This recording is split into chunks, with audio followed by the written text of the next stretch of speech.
tó yẹ kó ṣe fún aráàlú tí wọ́n dìbò fún tó jẹ́ ìjọba lé lórí tíjọba bá wà tí ààbò bá sí fún aráàlú tó olóòṣè ìjọba lé lórí aráàlú dìde fúnra ẹ̀.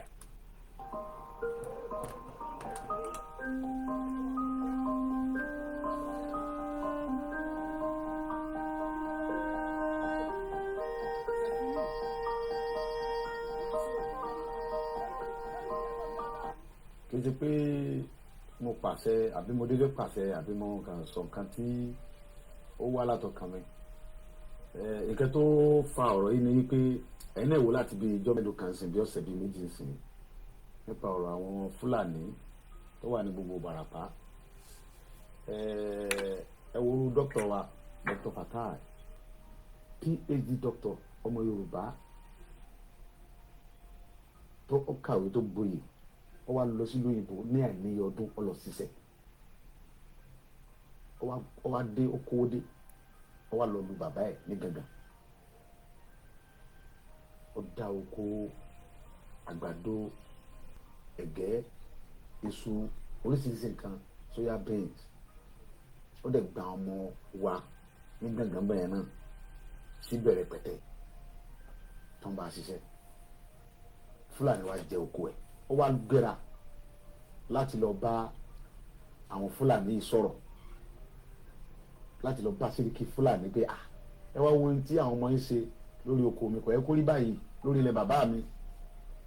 Wọ́n dẹ̀ dé lókun bẹ̀ náà wọ́n dẹ̀ sàpà àìmọye yẹn bẹ́ẹ̀ tá a lè múrúkọ wọn làwọn Fúlàní yìí bẹ́ lórí tí wọ́n pa wọ́n jí àwọn kan gbé ẹni tó bá gbowó tó kéré lọ́wọ́ rẹ̀ wọ́n gba 7 million wọ́n gba 10 million wọ́n gba 11 million lórí ilẹ̀ bàbá wa.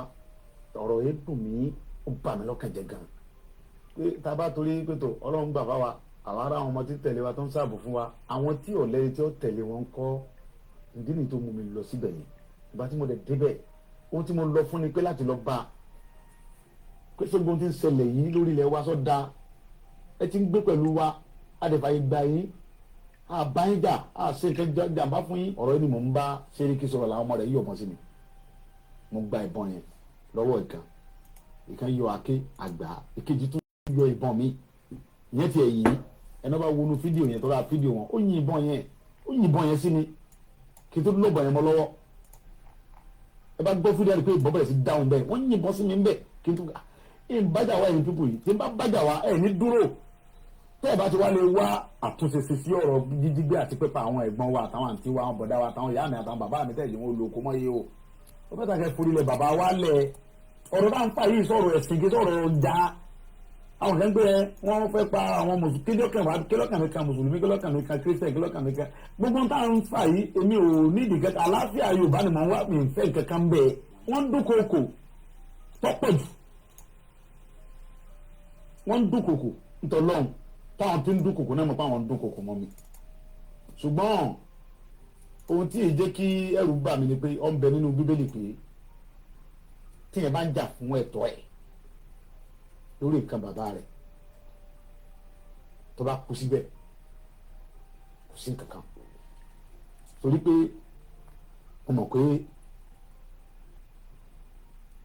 gbogbo nǹkan tó ń ṣe yẹn fúngbà díẹ̀ ni wọ́n ń dúnkokò láti bí ìjẹ ẹni tọ́rọ̀ ti ṣẹlẹ̀ ẹ̀sìn ni wọ́n ti ń pè mí àwọn fẹ́ wá wọ́n máa arrest mi wọ́n ti ń sẹ́ni wọ́n sì lóríṣiríṣi pé wọ́n fẹ́ wá gbé mi nílé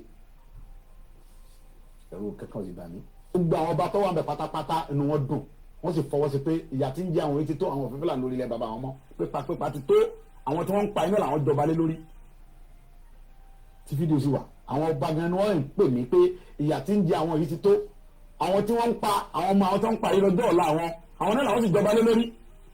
Ó ti tó bẹ́ẹ̀ kò sí àgbààgbà Yorùbá tínú rẹ̀ òdò sí pé kò sínú àgbà ẹ̀rù ń bà wọ́n náà ni ẹ̀rù ń bà wọ́n bàbá wa ni inú tí wọn náà dùn bí wọn ṣe ń pa wá bí Fúlàní ṣe ń jí wa gbé tó ń gbowó lálá lọ́wọ́ inú wọn ò dùn ṣùgbọ́n ẹ̀rù ń bà wọ́n kọ́ bá àmọ́ yọ wọn nípò bí tí wọ́n wà sẹ́wọ̀n yìí pé nígbà tí wọ́n ń jí àwọn aráàlú gẹ̀gẹ̀ gbé tí wọ́n ń pa wọ́n tẹ́nì kankan sọ̀rọ̀ ńbọ̀ ya wọ́n lọ jí ọmọ ọba gẹ̀gẹ̀ gbé ọmọ ọba tí ń bẹ lórí yẹn gẹ̀gẹ̀ lọ́wọ́lọ́wọ́ wọ́n jí ọmọ bàbá gẹ̀gẹ̀ gbé fúnra ẹ̀ tó fún kó díẹ̀ bí wọ́n sì gba 4 million lọ́wọ́ bàbá kan tó gbọ́ ọmọ bàbá fún bàbá àwọn Fúlàní torí pé ń bọ̀ ọba ya àyè ti gba àwọn Fúlàní ìdèbí pé wọ́n wá gbé ọba fúnra ẹ̀ nú ààfin wọ́n nìkan lọ kí ni wọ́n rà lọ dáwọ́jọ́ àwa Yorùbá sì sùn a sì dákẹ́ a sì sọ̀rọ̀ àwọn bàbá wa dẹ̀ dákẹ́.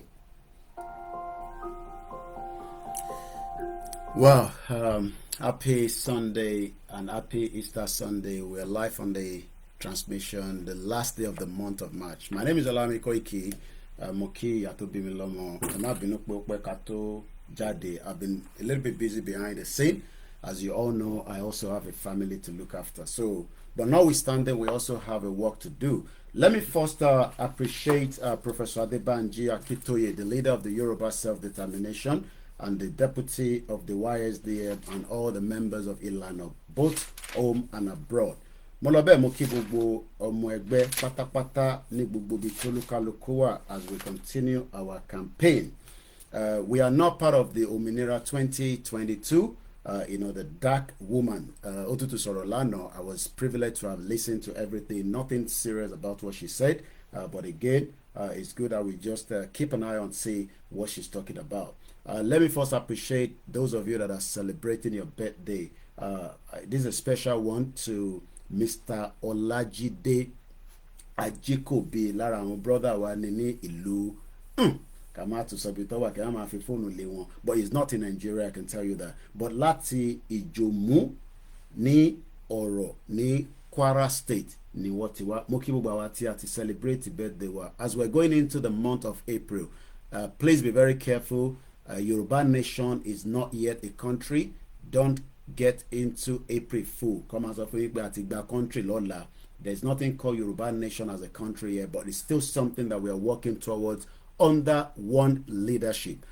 Yes, there's a lot of people that wants to be leader. You have the right to be a leader, but the only leader that is leading this, very, very important movement is Professor Adebanji Akitoye. Any other person, they have the right as well, but it is just that their right remains within the confinement of what they are doing.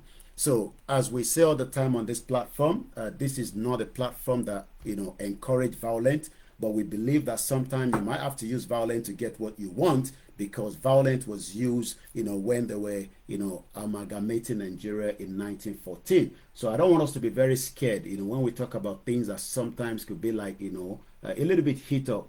I think many people take it very, very too personal. There's nothing for us to be scared.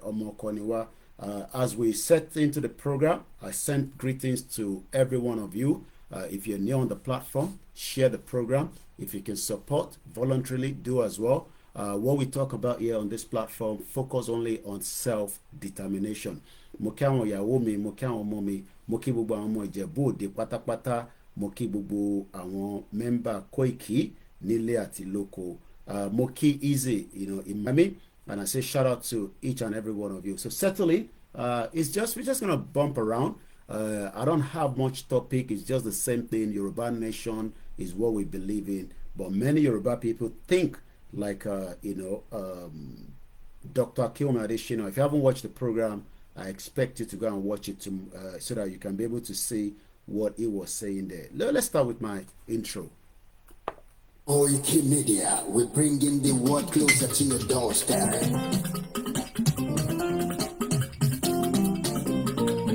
Koikimedia, Koikimedia, Koikimedia, we bringing the world closer to your doorstep. Koikimedia, Koikimedia, Koikimedia, we bringing the world closer to your doorstep. I was a lot of no lasa ti ìgbéde lárugẹ nílẹ̀ ojú àwọn àwa gangan ni bàbá. Koikimedia, Koikimedia, Koikimedia, we bringing the world closer to your doorstep. They never sabi wetin we carry for her, but they move closer before they go sabi. They never know wetin we carry for body, but they move closer before they go sabi. Ọ̀gbìn lọ lọ́jà ẹyẹ, ìhun ló ló lájú. Ẹyẹ tó lọ rí gbọdọ̀ bí àjọ ọgbọ́n ti lẹ́nu. Àṣìṣe fún ilẹ̀ bàbá wa. ṣiṣẹ́ fún ìlú bàbá wa. Kàjùmọ̀ sowọ́pọ̀ kájé gbódúdú àga. Odùduwà kò bá lè gbé wá. Ọmọ Odùduwà ṣègbèrè. Ẹ̀dílé fún ẹ̀tọ́ adúláwọ̀. Kálejò jùmọ̀ ní ilẹ̀ ìlérí. Àwọn tó bá òkú ilẹ̀ wa. Kàṣiṣẹ́ kálejò gbàdé. Kálejò adé adúláwọ̀. Àwa ni mọ̀lẹ́bí yóò kàn káàkiri. Ìyàwó ìlú àdìwá. Koikimedia, àwa là ń gbé tó lárugẹ. Ètò tó gbójú owó, ìwà máa ní. Àṣà ẹgbẹ́ polówó ọjà wà kájé gbúgbà yín jẹ. Ètò tó gbójú owó, ìwà máa ní. À ń gbé tó lárugẹ, à ń gbàsà lárugẹ. Ètò tó gbójú owó, ìwà máa ní. News and sports, ẹ máa rí gbọ́. Ètò tó gbójú owó. Ọmọ Ìjẹ̀bú alárẹ̀ mi ló ní kí n máa ké dandan. Koikimedia ọ̀rọ̀ lágbàjúmọ̀ mi máa bá ṣẹ̀rẹ̀ lọ. Ọmọ Yorùbá nìyẹn, ọmọ Yorùbá àgàgà. Àgbàdùn rẹ̀ ọmọ Ìjẹ̀bú alárẹ̀ mi sẹ́yìn lọ́mọ gidi bọ̀ ọ̀bẹ mọ́lẹ̀. Ẹ̀yin lọ́mọ nílò máa ń lè máa dé máa lè. Ẹ̀yin lọ́mọ nílò máa wọ̀ máa wọ̀ máa wọ̀. Igbó máa wọ̀ dájọ́ tí ó gbọ́dọ̀ wọ̀. Àjòjì tó bá wọ̀ bẹ̀ á tẹ̀lé ní bọ́ra. Ẹ̀yin lọ́mọ náwó òyìnbó tó dé. Ìgbà tó yìnbó dé o. Owó náà dẹ́kun pọ̀ sí o. Koikimedia sáwà ní bàbá. Koikimedia àwọn ní bàbá. Koikimedia àwọn ní bàbá. Àdáńtọ́ àtúnpèrègèdè. Koikimedia àwọn ní bàbá. Àwa là ń gbé tò lárugẹ jẹ́ ká jọgbọ́ o. Koikimedia àwọn ní bàbá. Àtúnjàfẹ́tọ̀ ilẹ̀ wa fẹ́tọ̀ ilẹ̀ Yorùbá. Koikimedia àwọn ní bàbá. Ọmọ Òdùwà ni wá o. Kọ́kọ́kọ́kọ́. Koikimedia àwọn ní bàbá. Ikú tó ṣe ní ilé òsì àdínú bàbá yọ. Koikimedia àwọn ní bàbá. We bring you one closer to your doorstep. Koikimedia àwọn ní bàbá. Afẹ́fẹ́ tó ń fẹ́ òdo kan yóò lára ni. Koikimedia àwọn ní bàbá. Àgbèrègèdè Olódùmarè ló fún wa sí. Koikimedia àwọn ní bàbá. Gbogbo ayé ẹ̀gbọ́n àwa ní bàbá o. Koikimedia àwọn ní bàbá. Ẹ máa bọ̀ wá ẹgbẹ́ polówó ọjà yín wá o. Koikimedia àwọn ní bàbá. Odùduwà lágbé dání, òtítọ́ lágbé dání. Koikimedia àwọn ní bàbá. Àti sọ́dọ̀lẹ̀, àti sóríkè ń ta. Koikimedia àwọn ní bàbá. Àdúrókàn, àtúnpèrègèdè. Koikimedia àwọn ní bàbá. Koikimedia we bring you one closer to your doorstep. Àwọn ní bàbá. Koikimedia is around to give us latest. Is around to give us latest. Ladies and gentlemen, ẹ mú kalẹ̀ sílẹ̀, ẹ tẹ́tí ẹ gbọ́ ètò tó kójú gbogbo. Ladies and gentlemen, ẹ mú kalẹ̀ sílẹ̀, ẹ tẹ́tí ẹ gbọ́ ètò tó kójú gbogbo. Koikimedia is around to give us latest. Moki gbogbo alẹ́ nǹkan ṣe I say good evening and happy Easter Sunday. It is last day of the month of March, so that means we are 3 months away from this beautiful 2024. The cost of fuel has gone up. Food and other prices have followed it. Households and businesses struggling. Things seem anxious and uncertain. I understand the hardship you face. I wish there were other ways, but there is not. Maybe when we break away from Nigeria, there could be some other ways. Let's listen to this.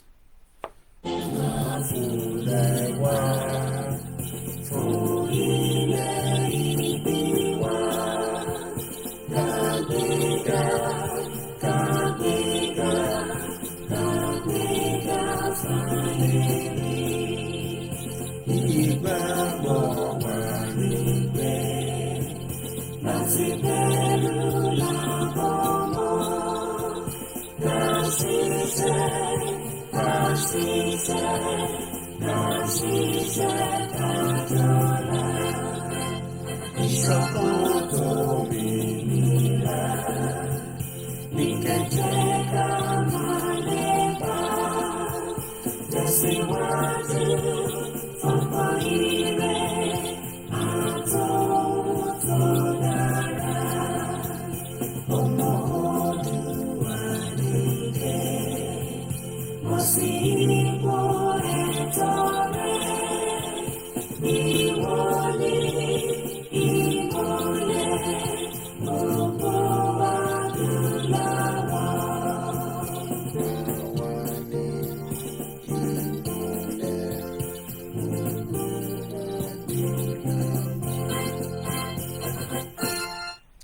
Once again, a shout out to my uncle, a brother, Mr. Olajide Ajikobi, celebrating his birthday today, all the way in the other part of the world.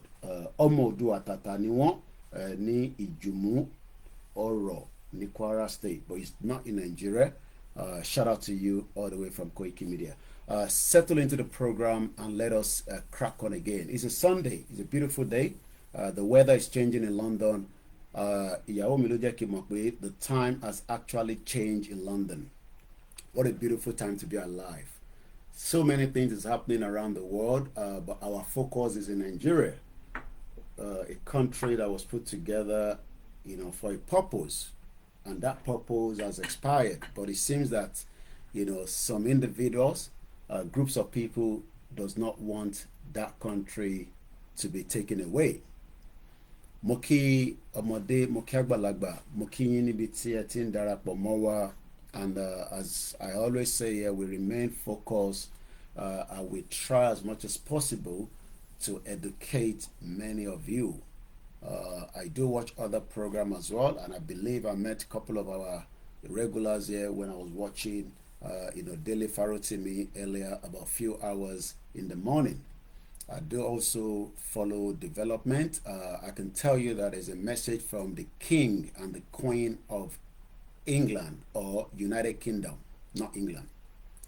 And the message goes like this: King Charles, that has also attended the Easter Sunday church. Remember that there's a confirmation now that he has a cancer. So we continue to pray and hope that he recover back in a good health. This will be his first public appearance since he revealed his cancer diagnosis to the world. The king is 75 years old, with the Queen Camilla and so many other senior royals that attended the annual service at St. George's Chapel in Windsor rather. A modified Easter Sunday schedule has reportedly been put together for the king to maintain his health and not place him under too much strain. When you don't have good health, there's not much you can do, but we continue to pray that he gets good health. So Moki Bugwale Nkosi, as you're coming into the program, I can see many of you, and many of you that will watch it later as well. So let me appreciate a couple of you before we dive into the conversation again this evening. Shout out to Allahu Baba, they are listening to us on the MixLR. MixLR is an audio version that allows you to monitor and watch what I'm doing without seeing me physically. It's quite cheaper. In case you don't know, I'll be sharing the link out in case you want to switch around. I do not do freebies of internet yet, but I pray that one day we will have access to a full internet service when we eventually get out of a country that have deprived you of freedom.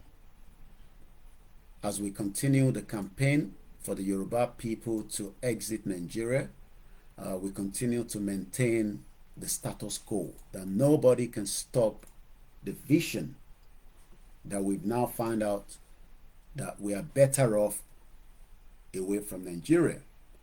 Many people do not agree with us. They have the right not to agree with us. But the most important thing is, and the question is, for how long are we going to be living in denial? Many people understand that the current state of things in Nigeria is not working, but yet they are pushing the agenda to keep Nigeria together. Somebody like Dr. Akinwumi Adesina, the African Development Bank, through the analysis we did yesterday. They are also suggesting a new name for Nigeria, maybe United States of Nigeria. The center is not holding, but yet many people are planning to hold on to that center. Moki Babawa Abayomi, Mokiawa Teresa, Mr. Kendi Adeyemi, Mokini Bubu Ibarapa, Mejeje, Moki Dr. Chief Sunday Omadeyemo Igbowosha, Moki Gbogbo àwọn tó jẹ́ cabinet officers wọn. Moki the Yoruba World Media, a shout out to also the home-based media under the leadership of Baba Ekiti. Moki Gbogbo àwọn Koikimedia team, and I send a greetings from here to London to as many of you that are going to be watching me today as you do all the time. If you write anything that I picked up and you tell me to come back home, I will curse you, I will curse your father. Please do not tell me on my program not to curse. If you're not comfortable with that, there's so many things happening on the social media and you have the right to walk away from this platform. If you call me name, I will call your father, I will call your mother, then I will block you. Shout out to Babawa Shitu Omawumi. We are streaming on multiple platforms, and I also have privilege to stream on 2 platforms that is called the Yoruba Nation Afonja TV and Imole Yoruba. It's a privilege that have given me access to that page. So mo sọ pé Mr. Wasiu Adesokan, happy Sunday. Ọbẹ̀lẹ́dùmarè nìkan ni ọ̀gá. I am not ọ̀gá anybody. I am just a servant doing the job I love to do best. If I was living in Nigeria, I might probably disagree with so many things people are saying as well, but I am not living in Nigeria. That means I have been exposed to so many things in the 24 years I have left Nigeria. And what do I mean by that? I understand what freedom is. I understand every details of my utterances, and the British government will not be able to do anything. And if they try to, we will fight it at the court of law. But one thing is, Britain knew that the Yoruba people are very, very highly intelligent, but yet they kept us together with crazy people that have taken us 60, 200 years backwards. Nigeria is not about leadership. Nigeria has passed its due date. Tó bá jẹ oúnjẹ tí ó ti expire nílùú yìí, even after you have been told that the expiry date is so 31st of March 2024, you are expected to throw away that food without consuming it again. What we are presently consuming today in Nigeria means that we are eating something that has expired. A lot of you at home tend to call me different kind of names. I understand. You have not been privileged all your life to live a better life. I have lived a better life before I left Nigeria because I have a privilege to be born in a silver spoon house. Even though I never know my dad, but my dad had his own contribution to the community while he was alive. He was never involved in politics, neither was my mom. I was born in an environment that means that I study from a private primary school up to a very good public school known as Abeokuta Grammar School. And I remember when I finished in 1995, I told my mom I wanted to go to Unilag.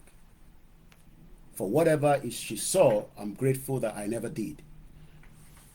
She ended up saying it was a waste of time to attend any university in Nigeria, that I should prepare myself to join her in the UK, which I did after 3 years of my secondary school.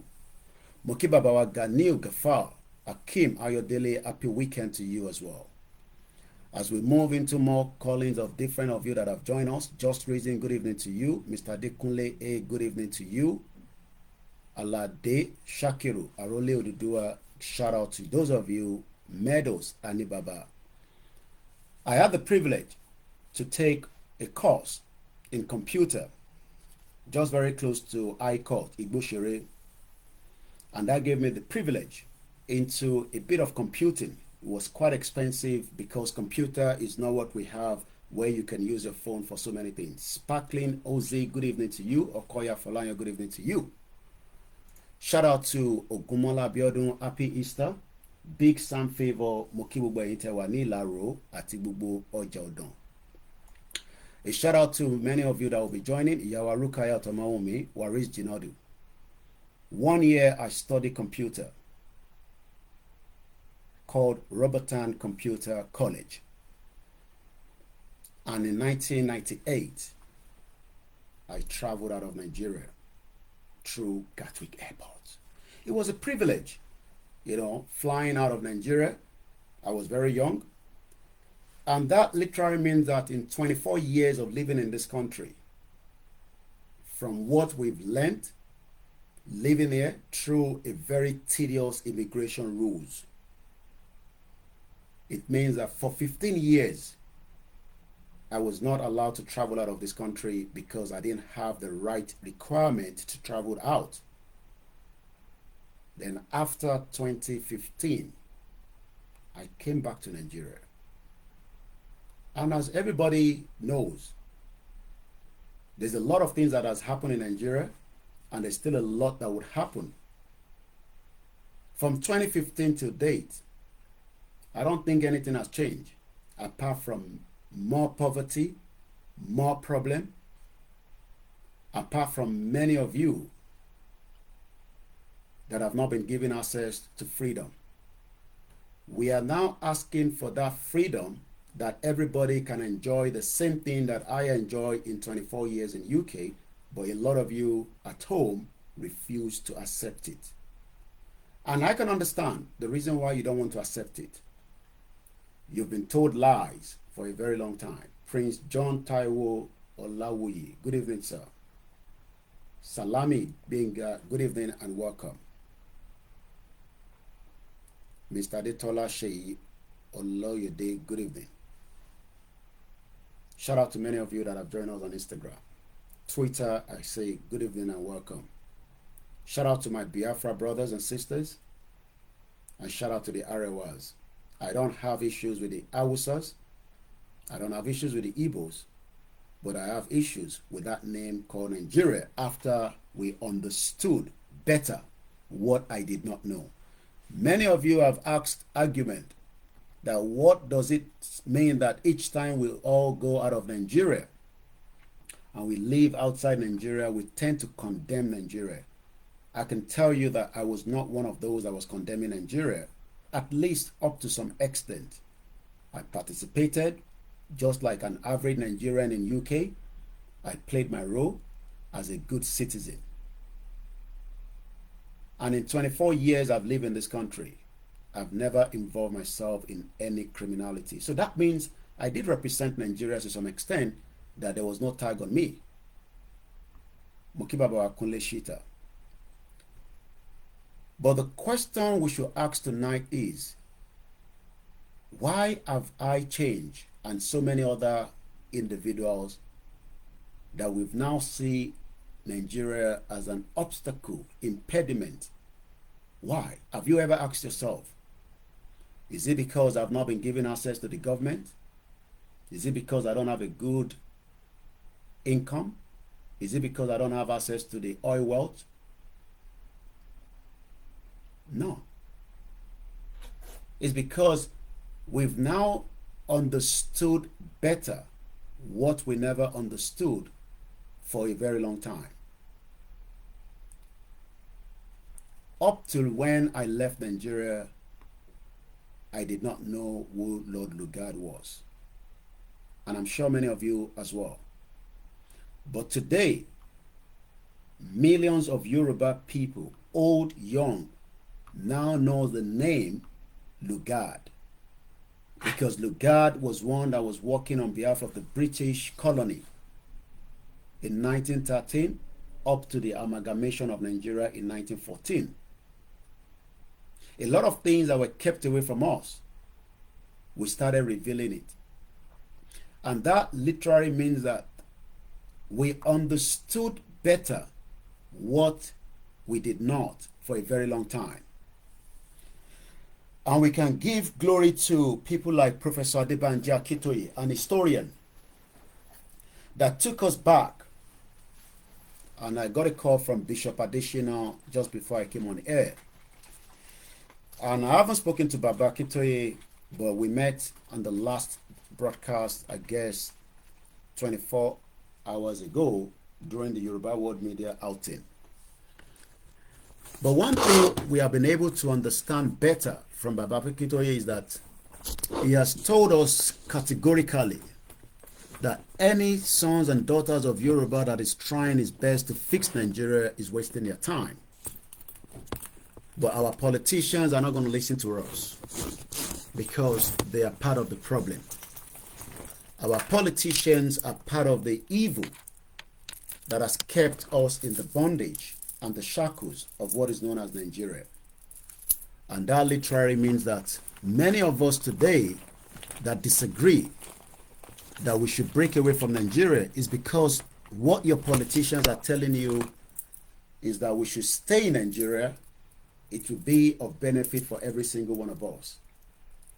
And I can understand why many of you are against the dissolution of Nigeria, even though your life has not been better since 1999. Many of you have lived in abject poverty, while some of you have tasted wealth through crime that you've done, because Nigeria is a crime country where all kind of crime is tolerated, but only the rich get away with the crime while the poor suffer the injustice against them. So what we are offering is a complete freedom, but many of you don't want that freedom because your freedom itself is no longer in your hands. And this is the reason why some of you, we would have to force you into this movement at some point.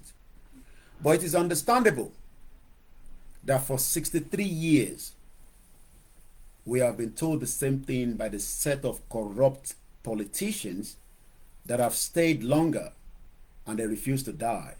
Obasanjo, Gowon, and many of our leaders that continue to tell us that there is hope in Nigeria.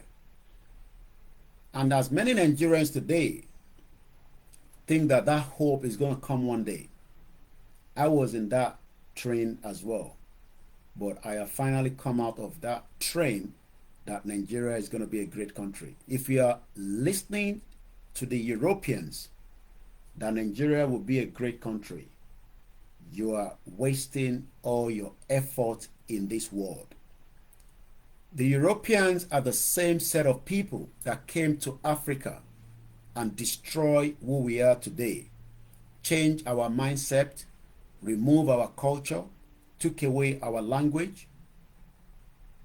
So if you're still thinking that the Europeans that came into that continent during the slave trade are now telling you that Nigeria, the most populous black nation, will have a better opportunity, you are wasting your time.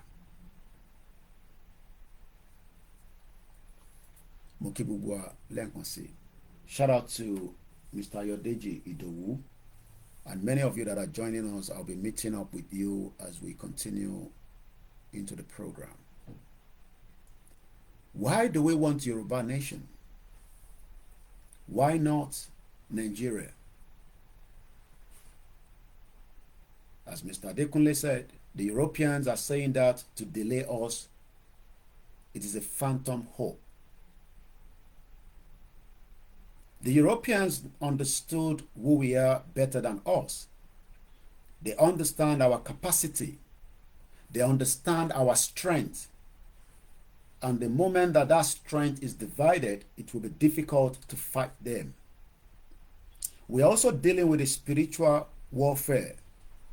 because for a very long time, we have now been told that we are who we are not. How can a continent that has vast amount of resources, from Congo to Sierra Leone to Niger, how do we become poor? It's not because you have bad leaders. It's because the control is to keep us below par. The moment we come out of Nigeria as different nations, things will move swiftly. Development will start getting to those areas that you've never seen development for a very long time. Our life will get better, and we can decide whether we want to live in Europe, Asia, or we want to stay at home. The reason why many of us are not staying at home today is because home is no longer conducive for us. It has become a terrible place to live. Believe whatever you want to believe in the contraction, then you are already a dead man or woman. Mukialaja Ayike Mura Dayo. Once again, a very good evening and welcome. The Yoruba people are capable, but our capacity and the capability is no longer working in Nigeria.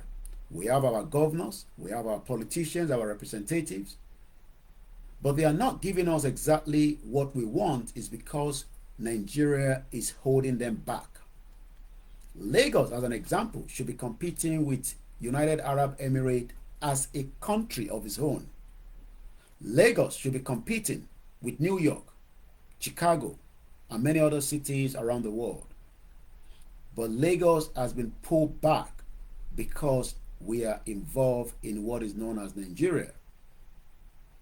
The day Yoruba people pull out officially from Nigeria, you realize that the speed of sound and the technology, the economy, the policies that will work for us, the policies in Nigeria today is not working for you and me because it is not designed to work for us. The policies are designed for those to continue to suppress the minorities. Even though we are the majority in Nigeria, at least, but we have been kept behind the bar. Almost every Yoruba sons and daughters, rich, poor, are living in a prison in Nigeria. But most of you don't know that. And I'll give you a cool example. Many of the wealthy Yoruba men and women travel with a lot of escorts. You might want to ask why. Why do they travel with a lot of escort security? It's because they're living in a prison where you might attack them if you have the privilege to get close to them. So Nigeria is another prison that has kept every single one of us. There's always argument that when we break away from Nigeria, there will be problems among us. But there was never a problem as much as how we were living in the past. We have issues, just like the Germans have issues. The English have issues, just like the Scottish, the Spanish, the Italians, the Portuguese, the Argentinians. Many countries around the world today also have problems, and they're dealing with their problems internally because they speak the same language and they understand each other. In 24 hours that Air Peace flew to London, you need to go on the social media and see the backlash that shows that we are not one. And the reason is because as much as we pretend to be one, we are never one, and we can never be one. We can be having our differences, but the true meaning of unity is not in Nigeria, but we are forcing each other to find that unity. If Air Peace was working as a Biafra airline I would prefer to go with that airline if it's giving me a better discount than a Yoruba airline. And I will not complain about their outfit. Like I said, Air Peace came, and I'm not advertising for them because I'm not being paid and I'm not their brand ambassador. But I'm just telling you how the social media has gone against that airline because of the outfit that the staff has put on. Some Yorubas are not comfortable with it. They believe it's an Igbo airline. That is kind of what we are dealing with, that many of you need to start accepting that we are not one. And it's just a matter of time before everything goes exploded. But we can control that now if we pull out from Nigeria and we start having competition among us. Because it would be a very good thing to see Air Peace having multiple airline or aircraft, also as the Yoruba will start having theirs as well. Even though I looked at the chart of those employed by Air Peace, I can see that it's a mixture of as many Yorubas, but it seems that some are still not comfortable with the outfit of what the staff were putting on because it wasn't really representing Nigeria, quote and unquote, that Air Peace says it represents. I didn't see it from the point when I look at the outfit until when I started looking at what people were saying. So these are so many differences of who we are that we are trying to live in denial. Mr. Ayodeji, they will say truth is bitter. I know many people will hate you for telling the truth, but with you, because we know the truth, God got your back, able brother. And this is just one out of many problems that we encounter. The Yorubas are not feeling comfortable with the Igbos in the southwest because we are told that the southeast do not allow others to buy land. That is the information that so many people have said. I've never been there before. Just like the English are not comfortable with me living here in the last 24 years because of racism. And if I go back to at least cases that I met when I came to this country, there was a particular one that was very heat up, and I'm trying to remember, not Damilola Taylor. There was one as well that had to do with a young black man that was murdered by two English, or three. I hope somebody will remind me the name. So if you think that because I live here, the English respect me, well, some of them, but not every one of them, even up to job application. Stephen Lawrence, thank you so much. You need to go back and look at what led to the death of Stephen Lawrence in this country. So many of us will be like that when we see people that are encroaching our territory, like we believe the Igbos are doing. But all that can still be managed if we have our country where I have been able, due to the fact that I refused to go back to Nigeria 24 years ago when I came here. I went through the legal process.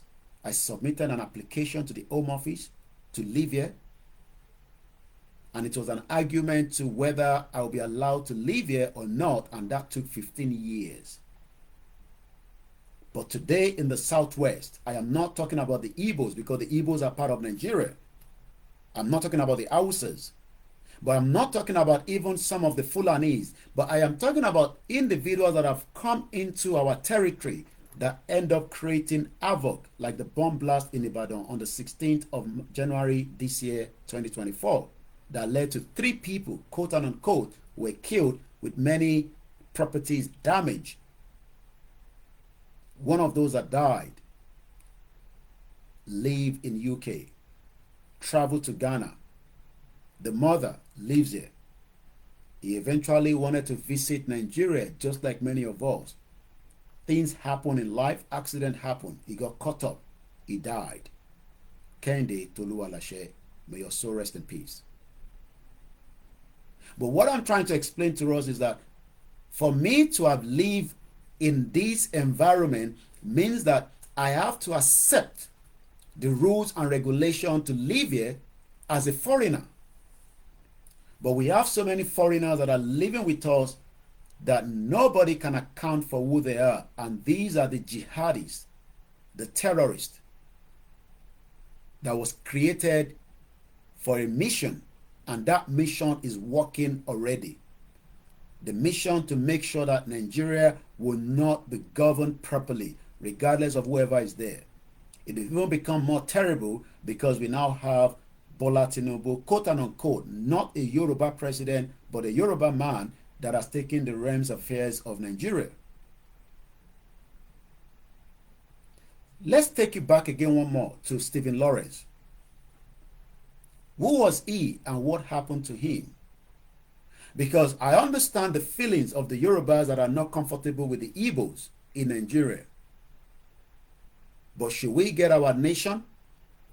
We will still have some of them that will live with us, but under the regulation and the constitution of a Yoruba government. We will control everything. For over 1 hour, I was watching how they were preparing for the coronation of King Charles. The behind the scene.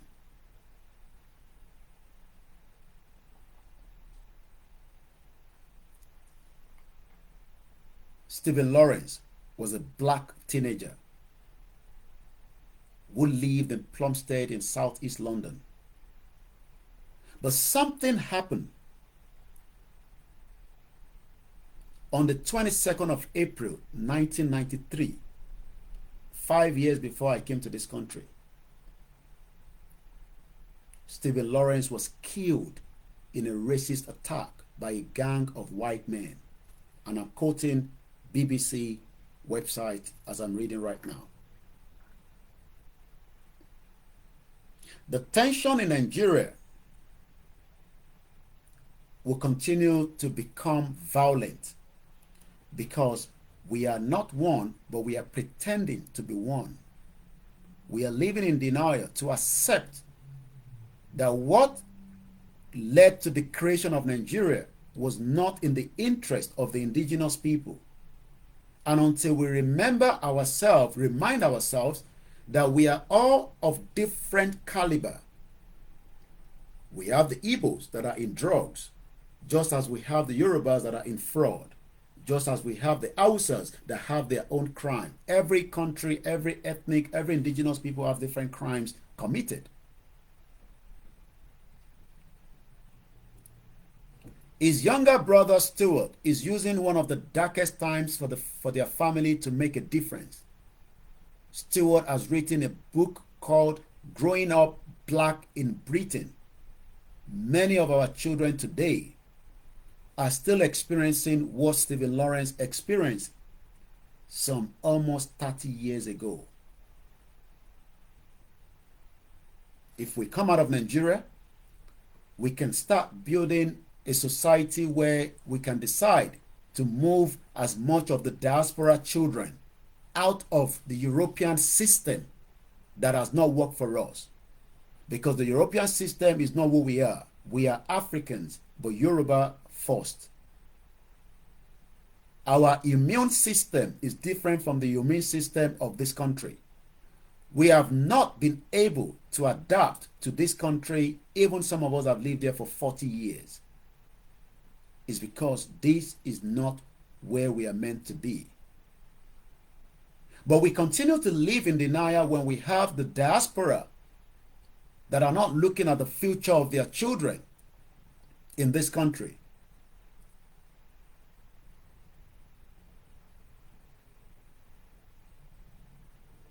Many of our children, we should start thinking of them in the next decades and decades to come. Some of them are growing very fast than us. They're going into their 18 years old. Some of them have become 32, 42. Some of them doesn't even know your own local government back in Ekiti, Ondo, Ogun, Oyo, Lagos. Probably even those that live or travel to Lagos have never been. Waris Zinadu said there's now also the rise of the British Defence League. Moki Alaja, Moki Awa Sherifat Agbabiaka. Peter Jones, thank you for watching. When are we going to accept the truth? The British Empire would never tell you that Nigeria has come to the expiry date. I'm not sure whether the diaspora are concerned about the future of their children living here in UK. But I am already worried. In 1993, just as many of our children are also studying here in UK that we are proud of with a very sound education, compared to many of you that would end up traveling here to spend huge amount of money if you do not have the right requirement to live here. That means you'll be classified as a foreigner and you'll be expected to pay international fee. My children will not pay that. I have sacrificed for that purpose, and that is the reason why I have lived here for 24 years. But your children that might want to come and study in this very beautiful environment and a well system that works, they would end up paying thousands of pounds.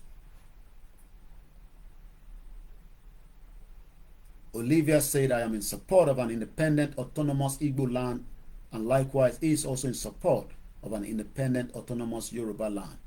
We can't continue like this, and that's a fact. Mokiba Bawa Jimo Adeoshun. Many of us today, and I'm now speaking directly to the diaspora here in UK and around the world. In 1993, Stephen Lawrence was just 18 years old when he was killed by white young men like him. It was a racist attack.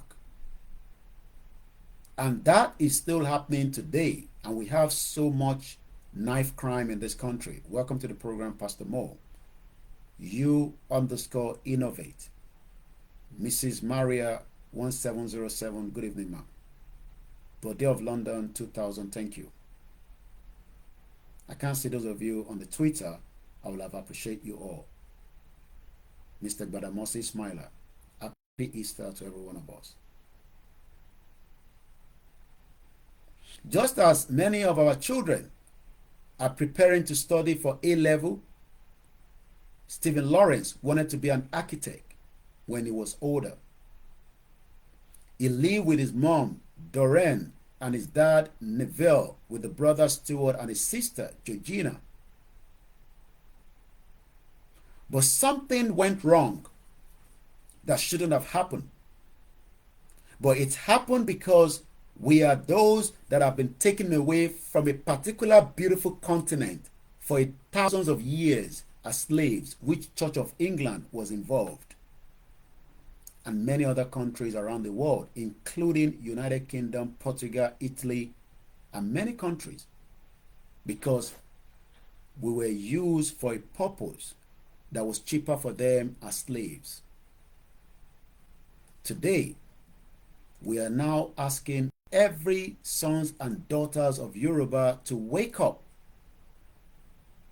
from this bondage and work together in one uniform and demand for one thing and one thing alone, that Nigeria needs now the courage to dissolve peacefully. It does not need to have any killing of each other. We don't have to attack each other. We can literally have this dissolution and still become friends of other countries, like UK left European Union But I can tell you that millions of UK still travel to European countries for holiday purposes, even though the union ended in 2016 without one bullet. Why then should Africa one be different if we are saying that we are no longer interested to the union that was created on our behalf? Why should that be an issue? It's an issue because there's an hidden agenda to keep us together under this entity, a corporate entity known as Nigeria. A very good evening to you, Olanipekun Wealthy Plenty. Let's go back again to Stephen Lawrence. Simon O. Adebisi, Unleashing All Directions, Compass and Direction. Cookman, thank you so much for watching. Mr. Deshoya Akinwumi, good evening and welcome. Remilekun Adeleye, good evening. To all the Christians around the world, I say happy Easter Sunday, and to all the Muslims, I hope we are all looking forward to the end of Ramadan. Jimo Rasak says they are criminals that are trying to force Nigeria on us. Ogumola, Comrade Plan B, said maybe you should go out and come back again. Somebody said there's no sound. Okay. And that is on the Mix LR. Please go out and come back again, as Ogumola said. My name is OLAYOMI KOIKI. I am just one out of the many campaigners that believe that Nigeria now needs the courage to dissolve peacefully so that it doesn't become another civil war. Mr. Dewu Sowolabi, good evening, sir. Mokibubayi Babawa, Yawa, Tendara Pomowa. I will do a lot of Yoruba in the conversation, but please let me stick to the English because I'm also communicating to the people around the world. The Yorubas wants to go. We've had enough of the racism in this country. We have been taken backwards for too long. Majority of us do not have access to our families that have been taken away because they can't give them visa to get to this country. You might say that we should return back home. But the question is, the home is not designed for the future of who we are. It has come to its expiry, and we must accept and allow it to break, dissolve, disintegration. Something terrible happened to Stephen Lawrence. On the 22nd of April, Stephen Lawrence was killed by a gang of white men in a racist attack. That is still happening today. He had been waiting for a bus with a friend when the gang attacked him. Stephen's friend escaped unhurt, but Stephen Lawrence died from his injuries.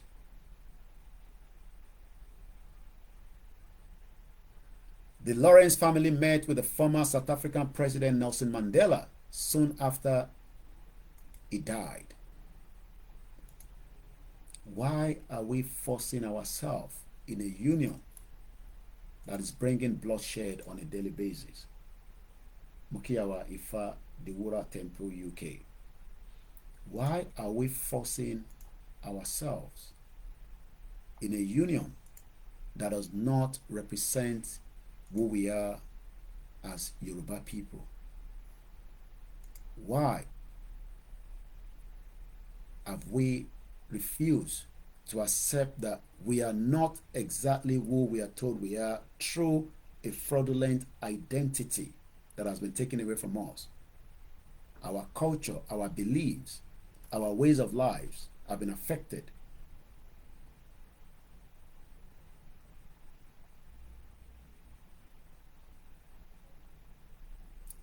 Stephen Lawrence death, police started to investigate the suspect who they believe were responsible for the attack. We are dealing with the issues of understanding what the whole project Nigeria is all about. And for every day we come out, we understand that this project has failed the real innocent souls that have the right to live. Over 28,000 Yoruba people died in 8 years of the former President Muhammadu Buhari, dead or alive, the saddest.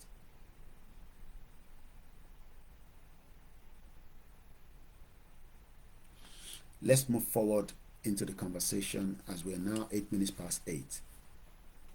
Once again, my name is OLAYOMI KOIKI.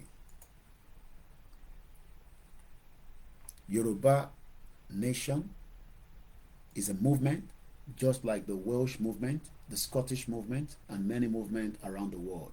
Mukiawa Omolara Iyabo Ajala Ekabo Sorieto. We have the aspiration to become on top of the world, but this evil world wants to hold us back, and it's entirely up to us to take back what belongs to us. And the only way we can do that is what we are doing right now, to educate and ask questions why we are where we are today. And as Baba Akintoye wrote in a manual of the Yoruba self-determination struggle for all the Yoruba self-determination advocates at home and in the diaspora, is a 35-page that I expect many of you to go and read on my website, if you have the privilege to, towards the Yoruba self-determination. The Yoruba nation, the Yoruba people have now chooses the noble path to its noble goal. Our noble path is no longer in Nigeria. And when I say the noble path, the territory belongs to us, but the name does not belong to us. The name was given to us by the English people under Lugard, with a fraudulent amalgamation 110 years ago. It is time now that we say we've had enough of this name that has become a stigma that doesn't represent us within Africa and within Europe and Asia. If the name dissolves and we attain new names, we will have relationship just as Nigeria have. The only difference is there will be more embassies with different nations within Nigeria for those that wants to work with each of those nations. It is possible. It is doable. UK will have 3 embassies, one in the north, one in the southeast, one in the southwest. It's as simple as that. We will still have the same relationship with them, but not under the fraudulent 1914 amalgamation that Britain created for a reason known to them alone.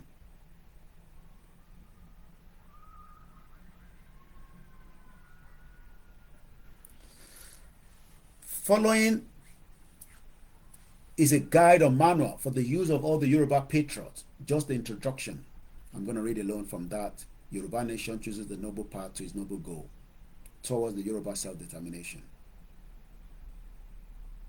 All Yoruba patriots engage in the struggle for the Yoruba self-determination.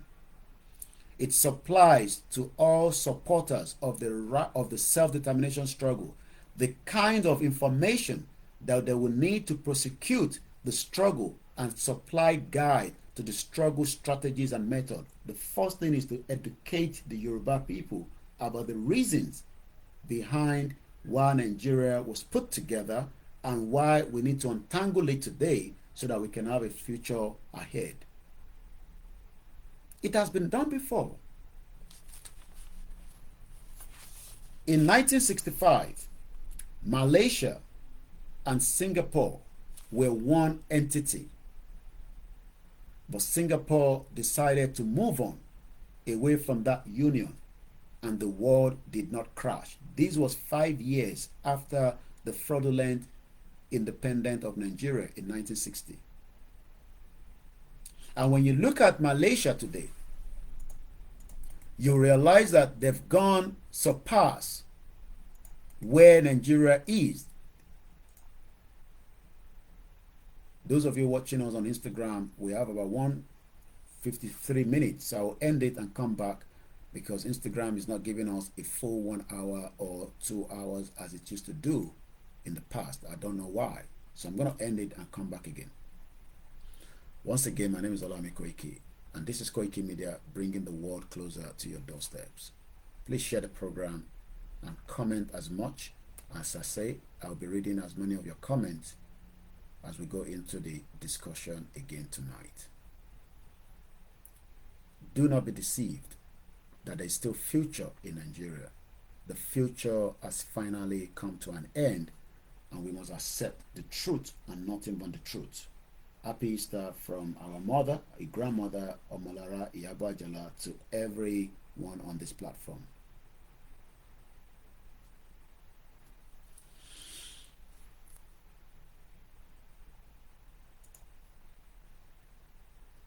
Though this manual was motivated in the context of one main organization, Ilana Omo Odudua or Ilana Omo Odua, it is meant to be a fighting manual for all persons and organizations that are engaged in the struggle for the Yoruba self-determination and sovereignty.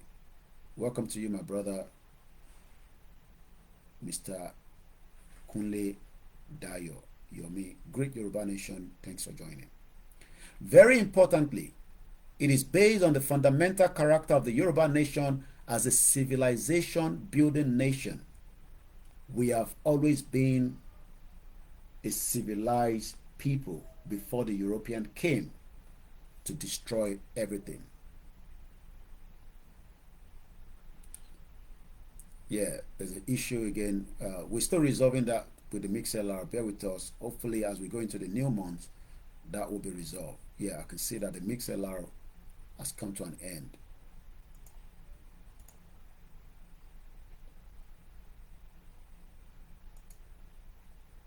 When people tell us that we are not civilized, tell them that before the Portuguese exploration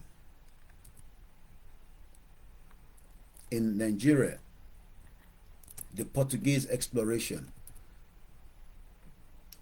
of Africa, and let me give you some kind of background to that.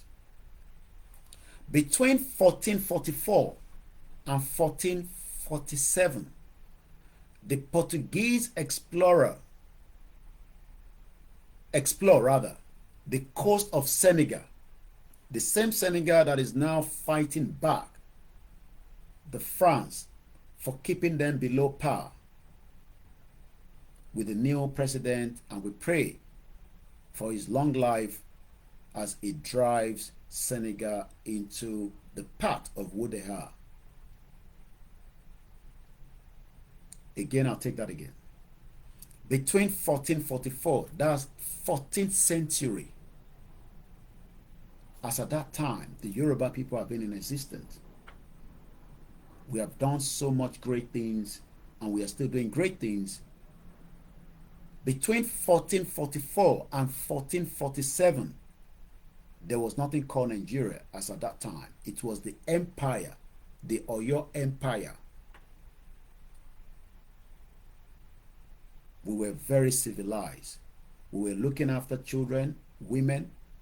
We were taking care of our borders. We were using the little resources that we have access to develop and build a society that works for us, until the Europeans came to destroy all that.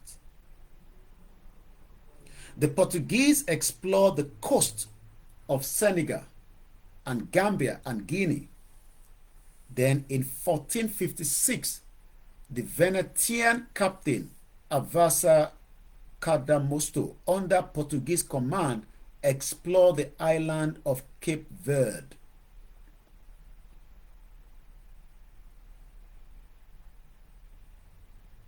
All these exploration was happening, but we were already ahead of as many of the other European countries around the world. But today, the Yorubas want us to forget who we are with our history. and continue to nurse a country called Nigeria that is not who we are.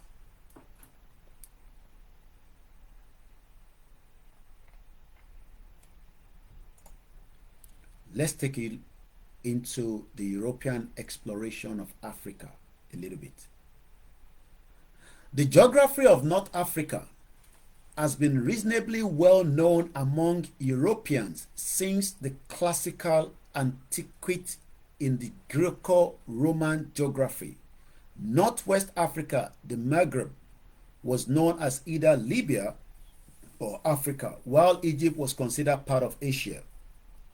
European exploration of the sub-Saharan Africa begins with the Age of Discovery. In the 15th century, we are currently on the 21st century.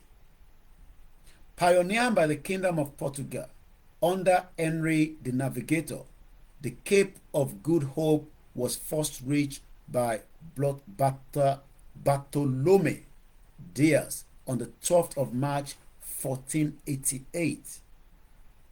There was no Nigeria as at that time. Opening the important sea route to India and the Far East, but the European exploration of Africa itself remained very limited during the 16th and the 17th centuries, when they saw the Gold Coast of what and who we are. And for that reason, they took as much of what they can to build everything that we see today in Europe. If that was not enough, they divided borders. If that was not enough, they gave us a false identity. If that was not enough, they kept some of us in the system of government that we are witnessing today, like the one in Nigeria. Mukiba Baba John Ogumuyiwa. The European powers were content to establish trading posts along the coast while they were actively exploring and colonizing the New World. The New World. They found something that was unbelievable. People that were well ahead of their time. This sculpture, the Ori Olokun, has been in existence thousands of years, and they could not understand the kind of technology that was used to build it. The term New World is used to describe the majority of the land of the Earth's western hemisphere, particularly the Americas. The term gained prominence in the early 16th century during Europe's age of discovery after Italian explorer Amerigo. The European powers were content to establish trading posts along the coast while they were actively exploring and colonizing the New World. Exploration of the interior of Africa was thus mostly left to the Muslim slave trades, who, in tandem with the Muslim conquest of Sudan, established far-reaching network and supported the economy of a number of Sahelian kingdoms during the 15th to the 18th century. It was the 19th century that Nigeria became amalgamated. Shout out to you from Ontario, Mr. Shitu Damola. And once again, happy birthday to my brother, Mr. Olajide Ajikobi. At the beginning of the 19th century, which is where Nigeria became this formation, but at the beginning of the 19th century, European knowledge of the geography of the interior of the sub-Saharan Africa was still rather limited. Expedition exploring the southern Africa. Bear with me. And there might be some noise now. All right, wait.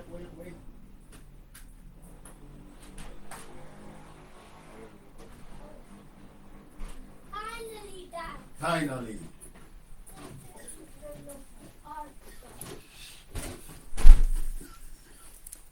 At the beginning of the 19th century, European knowledge.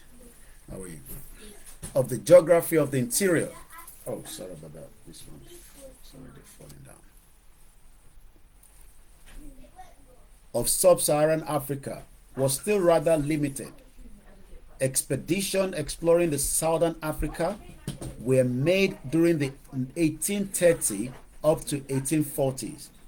So that around the midpoint of the 19th century and at the beginning of the colonial scramble for Africa, I'm sure some of you have watched the Journey of Africa, the Journey of African Colony by Shashore or something like that.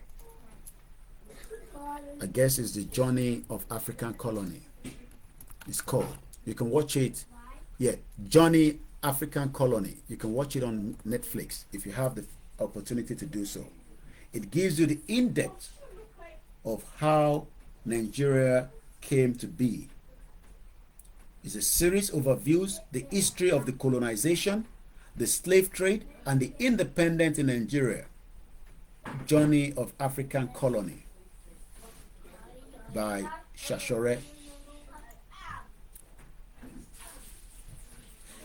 So, around the midpoint of the 19th century and the beginning of the colonial scramble for Africa, everybody now wanted something out of Africa.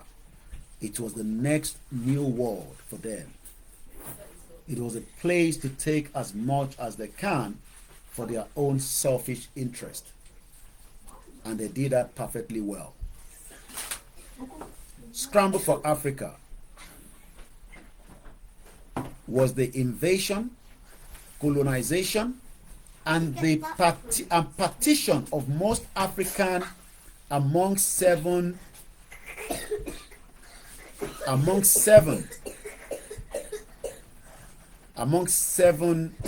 Western European powers. I'll take that again. Scramble for Africa was invasion, colonization,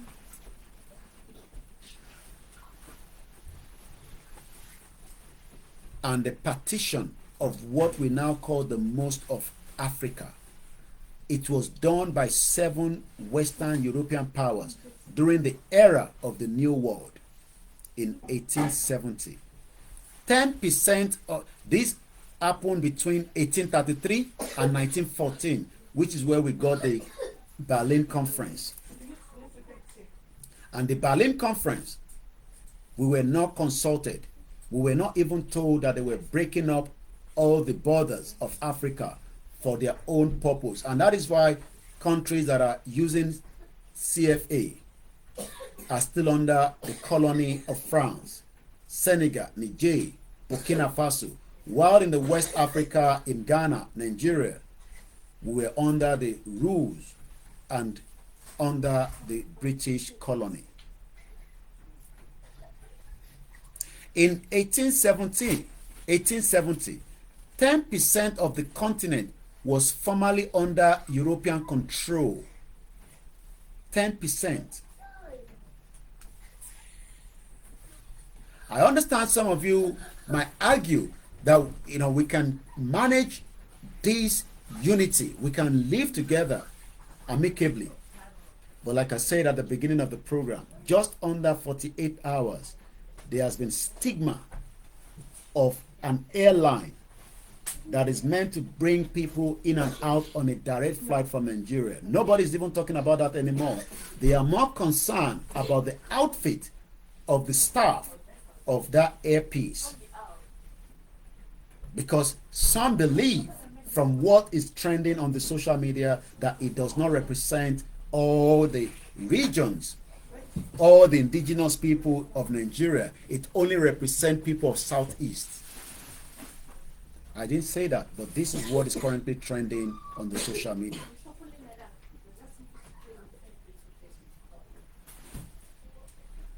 And this is just an airline that left Nigeria less than 48 hours.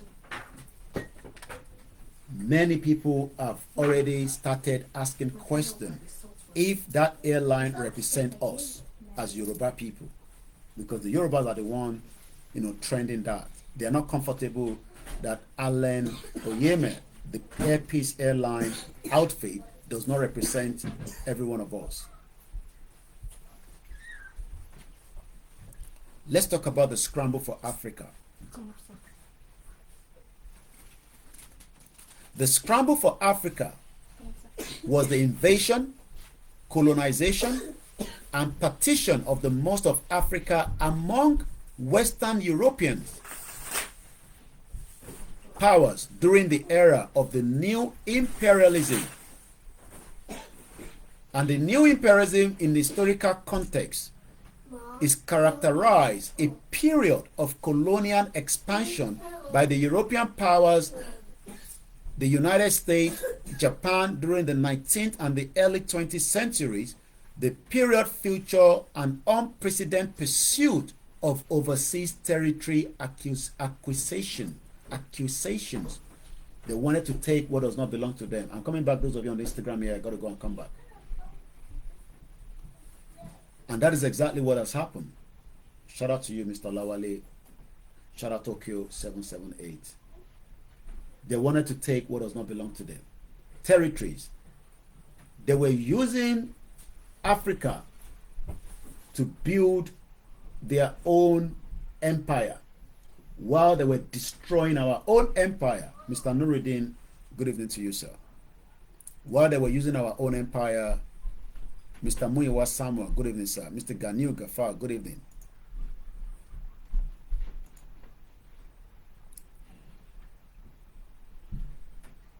Simon Adebisi, uncertain cloud over the aviation bills. Lagos State Hospital disregards Sanwo-Olu order not to detain patient over unpaid medical bills unaffordable.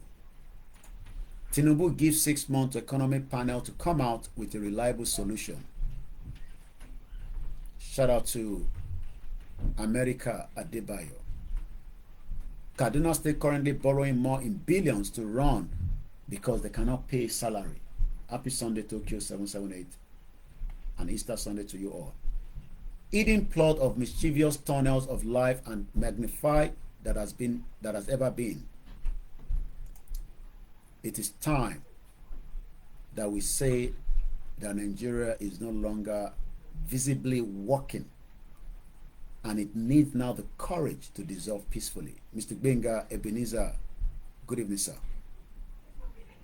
My name is OLAYOMI KOIKI, and this is a platform that talks about the right of the Yoruba people to self-determination. Mr. Waris Jinodu, well, they call it slavery, human trafficking, and voluntarily japa, and that has changed now. Everybody has now japa. Jimo Rasak Adebayo, good evening to you as well. Let's go back to scramble for Africa. The new imperialism.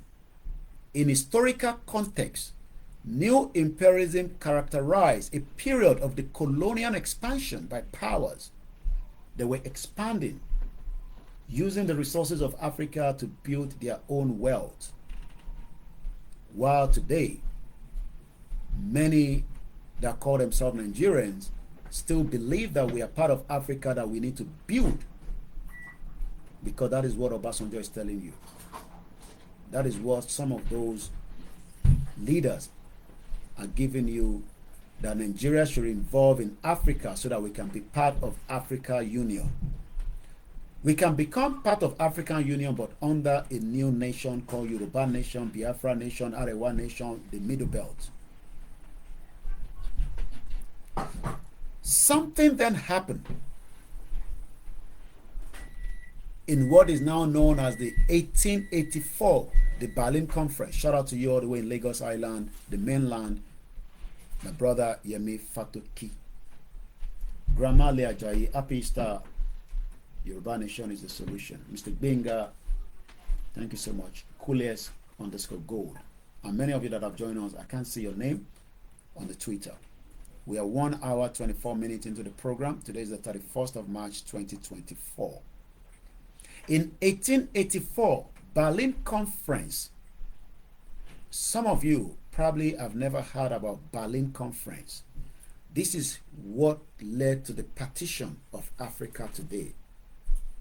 It all happened in 1884 when 7 European countries sat together, 7 old white men all sat in a conference hall and decide our future that we are now trying to reverse, but we now have people that are against that. Tokyo _77 say, I wish just 30% of Yoruba people watching you all the time. Just 30% did. Yoruba nation could have been achieved.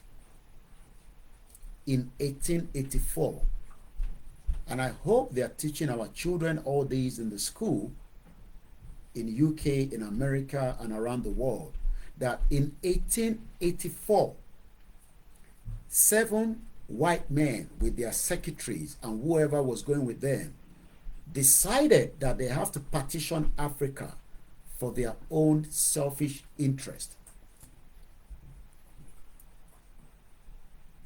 And it is known as the Berlin Conference, B-E-R-L-I-N.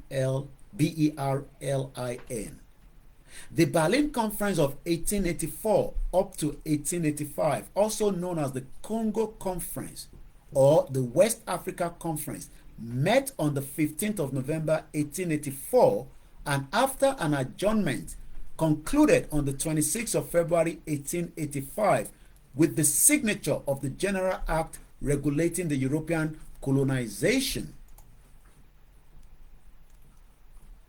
and trade in Africa during the new imperialism period. The conference was organized by a man called Otto von Bismarck, O-T-T-O, Prince of Bismarck, Count of Bismarck, Duke of Nuremberg, was a prescient and a late German statesman and a diplomat.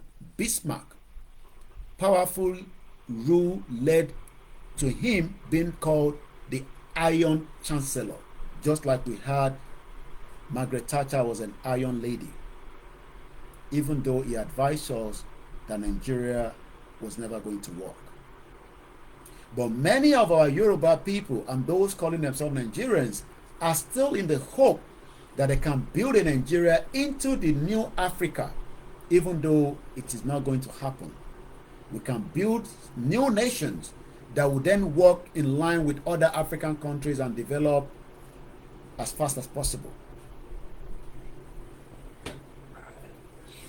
If I can have a tea, I won't mind. Please. Thanks. The conference, like I said, was organized by this man, Tony Ages. Welcome to the program. Otto von Bismarck. He was the first chancellor of Germany, where OLAYOMI resides today with his family. At the request of this other evil man, known as Leopold II of Belgium, some of you need to go and find out who this man is. Leopold II of Belgium. Leopold II was the second king of Belgium from 1965 to 1909. There was nothing called Nigeria as at that time. And the founder and the sole owner of Congo, a country. Free state from 1885 up to 1908. He was controlling the whole of Belgium. He died at the age of 74. These were not men of caliber, but a man of caliber like Professor Adebanjo Akintoye at 89 is now giving us some history that links some of these evil men like Leo II, the king of Belgium, that took the whole control of another country called Congo and took it as his own personal empire. And you have no right to say nothing. If you do, you end up being killed. Just like Britain took control of Nigeria and handed it over to the northern part of Nigeria to keep the rest of those indigenous people below par. And that is why we are struggling today. That is why we all then want to end up coming to study in UK through Japa or the COS. As many Africans might not know, many of those evil leaders, and I'm going back to 13th of June, I'm taking us through a journey, because when people say, why are you asking for Yoruba nation? It's because they've destroyed who exactly we are, and until we go back to who we are, we will not achieve our aims and objectives in this world. I am not here to argue whether if you die you go to heaven or not. I am not concerned of you living on this earth where you have a mission and a purpose. Those purposes will not be achieved fully under the fraudulent disguised country called Nigeria. Even if we have our Yoruba nation and we don't achieve our aims, but at least we've been able to retain back our originality of who we are. So let's look at what BBC wrote about Leopold II. Leopold II, Belgium wakes up to its bloody colonial past, but Britain still doesn't want to accept their colonial past. So what they've done is they've given us the push to go and demand our right under a fraudulent system of government that would not give you the right of who you are, by calling for election every 4 years and advising Nigerians to get their PVC so that you can chase out whoever you do not feel comfortable with. Yeah. Yes. A little bit of honey, not too much. How was it?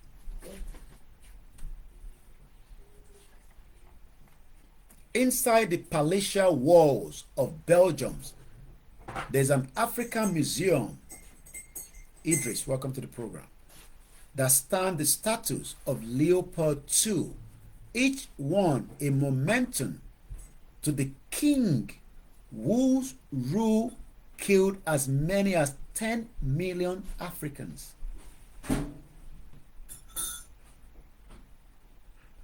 Maybe you didn't get what I said there. Nígbà tí ọba yìí wà lórí oyè, I'm going to speak back in English. I just want to give that details in Yoruba to our people at home. Wọ́n ní nígbà tí ọba Leopold II, ọba Belgium àná, nígbà tó wà lórí oyè, ó kú ní age 74 ni ó jáde láyé. Àmọ́ nígbà ayé ẹ̀, ó pa èèyàn 10 million people nílùú Africa. Ó kú ní 1909 ní age 74 ní Brussels, tá à ń pè ní Belgium lénìí. Thank you so much. I appreciate it.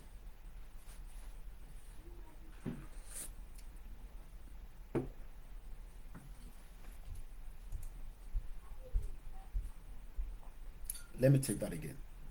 And I'm referencing now to the BBC article, Leopold II, Belgium wakes up to its bloody colonial past.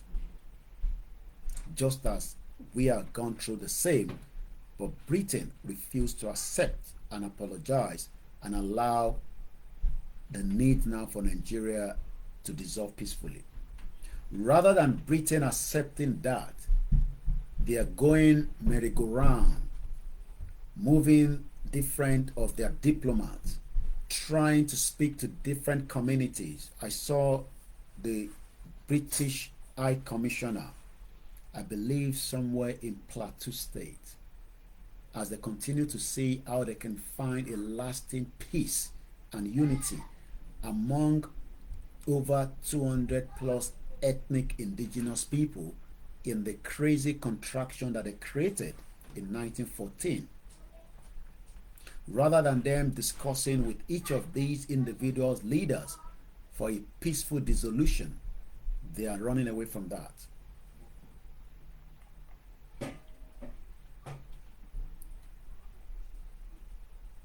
this king, Leopold II,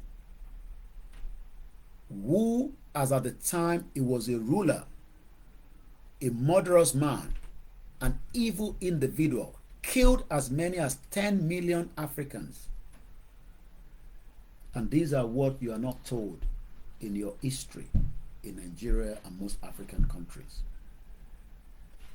Standing close by, one visitor said, "I don't know anything about Leopold II. It's because nobody wants you to know that one individual during his reign killed 10 million Africans."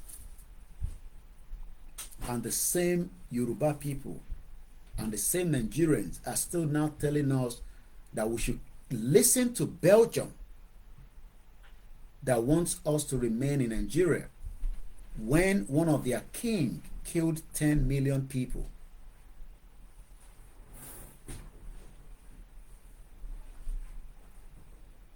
Do you understand what I'm saying?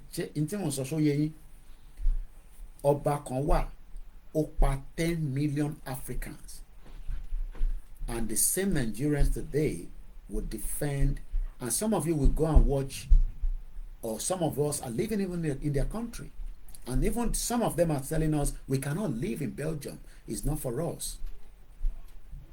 But Leopold took control of Congo as his personal enterprise. He controls Congo all the way from Belgium during that era. Just like Britain was controlling Nigeria up to independence that ended up giving it to the North to deal with us. So when you are there talking about building a political party, and then you will use that political party to come and develop the unity and peace and tranquility of people that do not understand each other, that even an airline, that you would think that that shouldn't be a problem, because we've complained about this. The high cost of traveling to Nigeria is much expensive than those going to long distance route in America. So you would think that that should be an opportunity, that there's an airline that is bringing us into UK, which is 6 hours journey. We've already turned it into Yoruba and Igbo airline. Mukiyawa Rukayat Amawumi.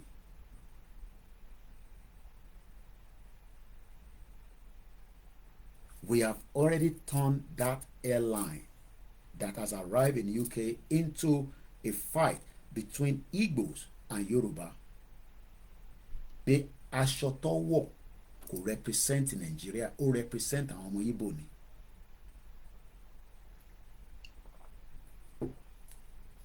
Once again, a very good evening.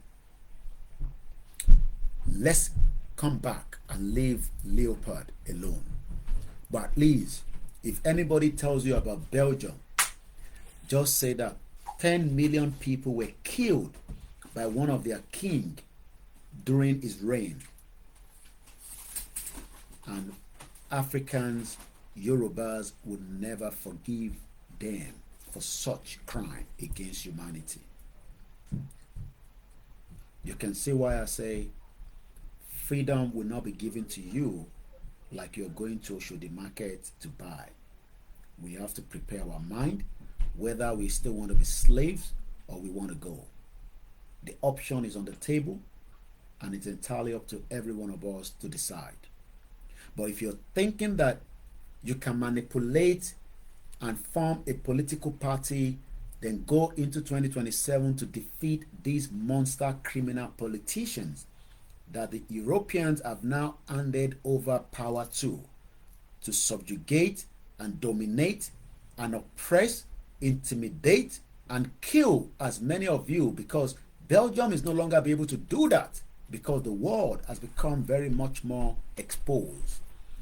They got away with that during that era between the time Leopold was the king, but this time around they've handed over to our politicians to deal with that issue on their behalf. directly or indirectly. So when people say that, why do we want a total exit from Nigeria? Why not build a Nigeria of our dream? Why not work to join a political party and change the structure? The first question is, there was never a structure and there was never a foundation. The foundation was faulty. And whatever is faulty in that foundation, what we have been doing in the last 63 years of the fraudulent independent granted by Britain, would not fix Nigeria of our dream. Mukiawa Bola Tito Adebisi, happy Easter, mommy. Mukiawa Grandma. Now, let's now talk about the 1914 amalgamation itself. And why did Lord Lugard created Nigeria? And I'll be running through that from a website called the Council on Foreign Relations. Must be happy weekend and happy Easter, my brother, and great work you're doing as you continue to enlighten us about the up-to-date security threat in Yoruba land, because we're all dealing with different topics on our platforms. If you watch Must Be, he is aware of all the Fulani terrorist attack, while I am giving you up to date with the history that was removed from our curriculum when Obasanjo was there. So kudos to you, Must Be. Let's look at how and what led to the amalgamation of Nigeria. Maybe that might change your perception, or maybe that will want you to remain in a fraudulent country that Britain created, not for us, for their own purpose. Oloye is doing very well. He's where he is. Those are security questions that I don't answer. So if you ask where Oloye is, I say he's fine, wherever he is.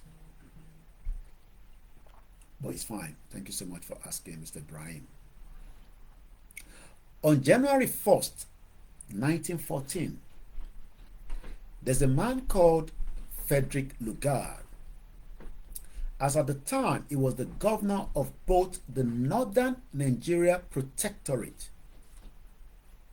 and the colony and the Protectorate of Southern Nigeria. So there was three different protectorate. We have the colony, and we have the Protectorate of the South and the North. Each of these protectorates, I will explain to us, and I'll give us some background to it.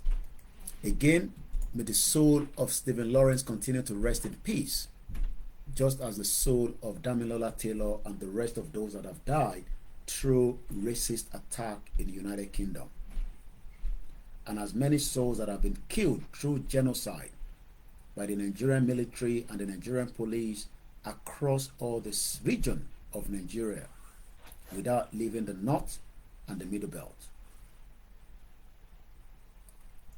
Let's take you through some journey about the 1914 fraudulent amalgamation. The question we should ask Britain is, if there is no document to confirm that there was a treaty of this amalgamation, is it then worth keeping Nigeria? And if there is ever a document that Britain has kept somewhere in their archive, is it not the time for them to release this document and let us vet what was written inside? Because some has even argued that there was nothing called 100 years. But I have even come up with a new strategy. We do not even need any 100 years before we demand a total pull down of the name called Nigeria as a country.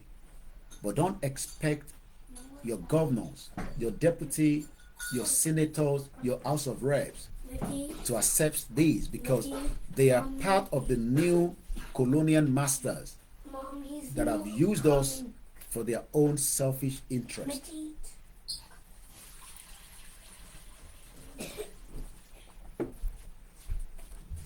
Let's look at the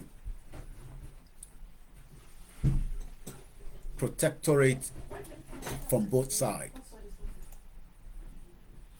Once again, my name is OLAYOMI KOIKI, and as you all know, we have a mobile studio, and there will always be the beautiful conversation behind.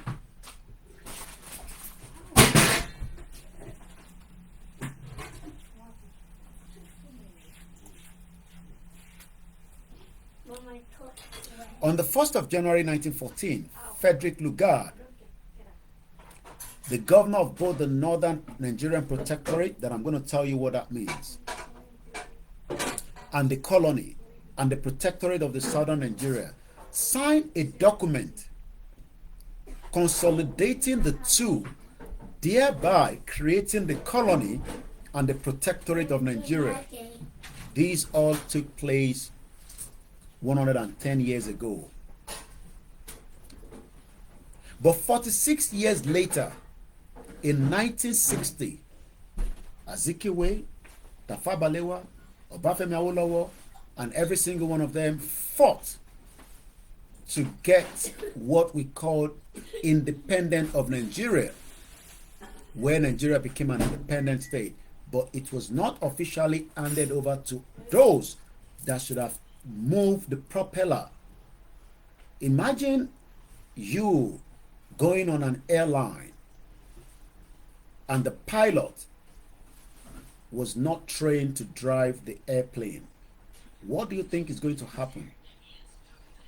Imagine you go in a vehicle and the driver was not trained to drive that vehicle.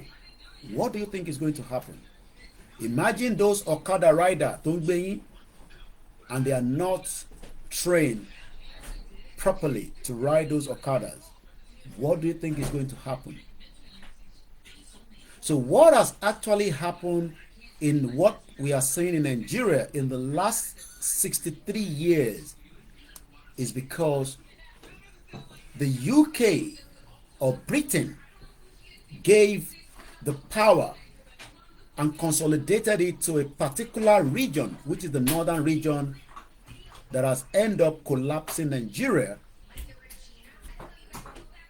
for a purpose. So whatever Bola Tinubu is doing today, it will eventually fight back when the north takes control of the power. And the southeast, I can say with all my chest, the north will never allow any presidency to come from the Igbos, because they are not to be trusted. So why then do we want to stay together? That's a question for us to talk about.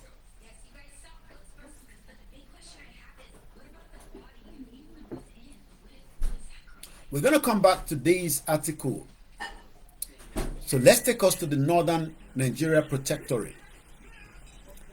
The Northern Nigeria, known as the Hausa, was a British protectorate which lasted for 14 years, from 1900 until 1914, and it covered the northern part of Nigeria. It covered the northern part of what is now called Nigeria, because as at the time it was not part of Nigeria. There was nothing called Nigeria. So for 14 years, from 1900, 1901, 02, 03, 04, 05, 06, 07, 08, 09, 10, 11, 12, 14. For 14 years, the British were controlling the northern region. Àwọn ló ní, àwọn ló nọ́ọ̀sẹ̀, àwọn ló ń tọ́jú ẹ̀, just as they were doing with the same thing with the southern part of what is now called Nigeria. The protectorate spanned about 660,000 square kilometers. It's about 255 square miles, and included the emirate of the Sokoto Caliphate. and part of the former Borno Empire. All these, the Borno Empire was conquered in 1902. The first High Commissioner of the Protectorate was this man called Frederick Lugard, who ended up joining us with the Northern Nigeria. Let me use the word Northern Protectorate, because the Nigeria came in just after 1914, so that you can understand the background, so that anytime we are always been one. We were never one. We were separate entity. But because a company called Britain, through their proxy known as Lugard, because as at that time, these Oyibo people, these Englishmen, they were extremely powerful. They were making decisions as long as it favors the tax that they were bringing back to Britain on the behalf of the governor administrator. Let me give you an example. It's like many of us today, we work in companies and you are given a I'm looking for the right word. You are given to come up with a particular figure, like Google. If you work with this company, Target. Many people work in a company, salesmen, bankers today. You are given a target. Those targets, if you're not watching that, can you slow that for now?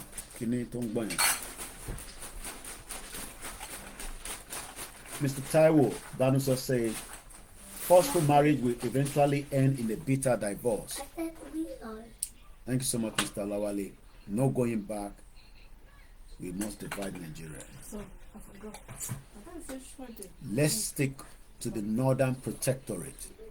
The word Nigeria came after 1914. So I'll keep Mukiyawa Mustafa. Assalamu alaikum. I'll keep using the word Northern Protectorate. So you know that is the North, Iliausa. The first High Commissioner, Togbewa Sibe, was this man that we are now saying created what is called Nigeria today, Frederick Lugard. Frederick Lugard was born in India in 1 minute. Let's give us a background of Frederick Lugard. Frederick John Lugard was the first Baron Lugard, GCMG, CBDSO PC, known as Sir Frederick Lugard, between 1901 and 1928. He was a British soldier and also a mercenary. So mercenary has been used for some time. Mukiba Baba Sugar 247. He was also an explorer of Africa and a colonial administrator. He was born on the 22nd of January 1858 in Chania, India. He died on the 11th of April 1945 at the age of 87 years old. Òun ni wọ́n lọ gbé wá sí Nigeria, sí Northern Protectorate as the High Commissioner. You can see why I say that if Nigeria breaks today, UK will still have the cordial relationship with the Biafra, with the Yorubas, the Arewa, and the Middle Belt. They will still have the same cordial relation. But what Britain is doing is that they are playing the devil advocate. Like they don't have any hands in the problem of Nigeria. Just run Nigeria, get the right leaders there. If there's a problem, we will top it up with whatever we can assist with. So, now that we know a little bit about Lugard, but let's see what led to him, because he was also stationed in Hong Kong. Lugard, like I said, was not born in UK, but the parents are British born. So automatically, he's also British, citizen of the United Kingdom. But he was brought up in Worcester in England. He was the son of a reverend father, a British Army captain at Madras, and his third wife, Mary Howard, the younger daughter of Reverend John Galton. But that is not where we are going. Let's look at a bit of his exploration of East Africa. Konshe, northern part of Nigeria, this Lugard moved a lot because during that time, Britain had many of their workers going around the world exploring, looking for what they can survive on. Just as that not saying one can survive the lorry missing, because many of us are looking for what to survive on, and that is why there's drug, there's prostitution, there's sex, there's everything going on in that shit old country called Nigeria today.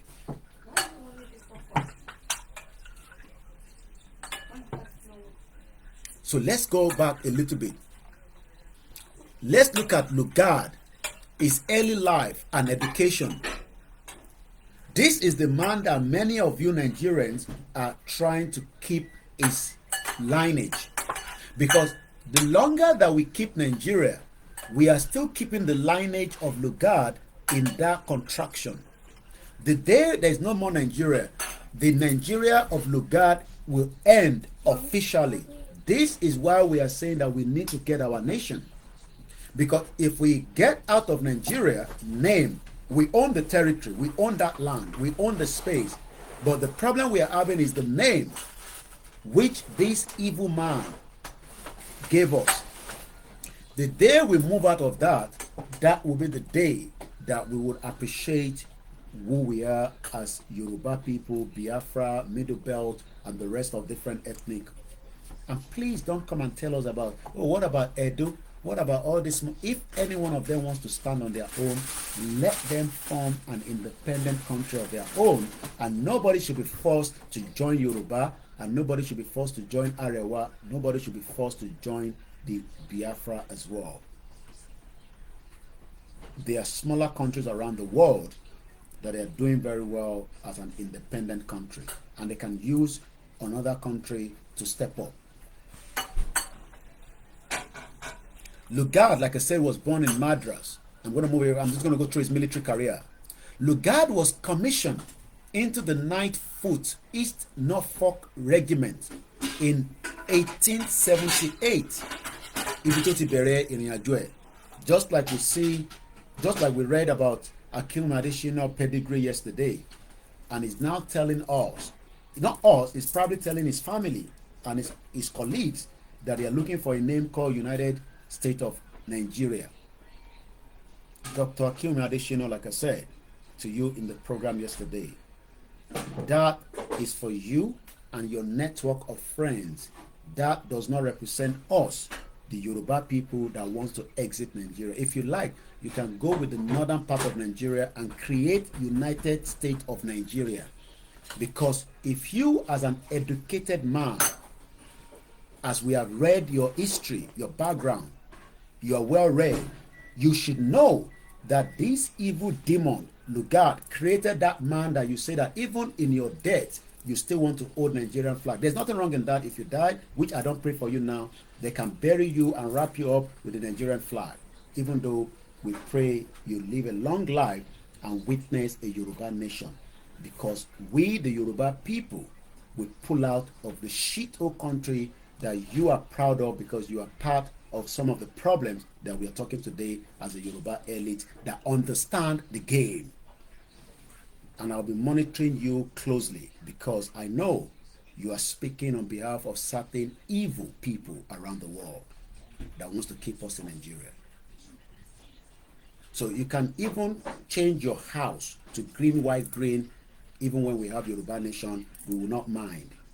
It's your right under our freedom of constitution then. But don't come and preach United States of Nigeria to us, because I am already now dissecting the evil man that created the word Nigeria.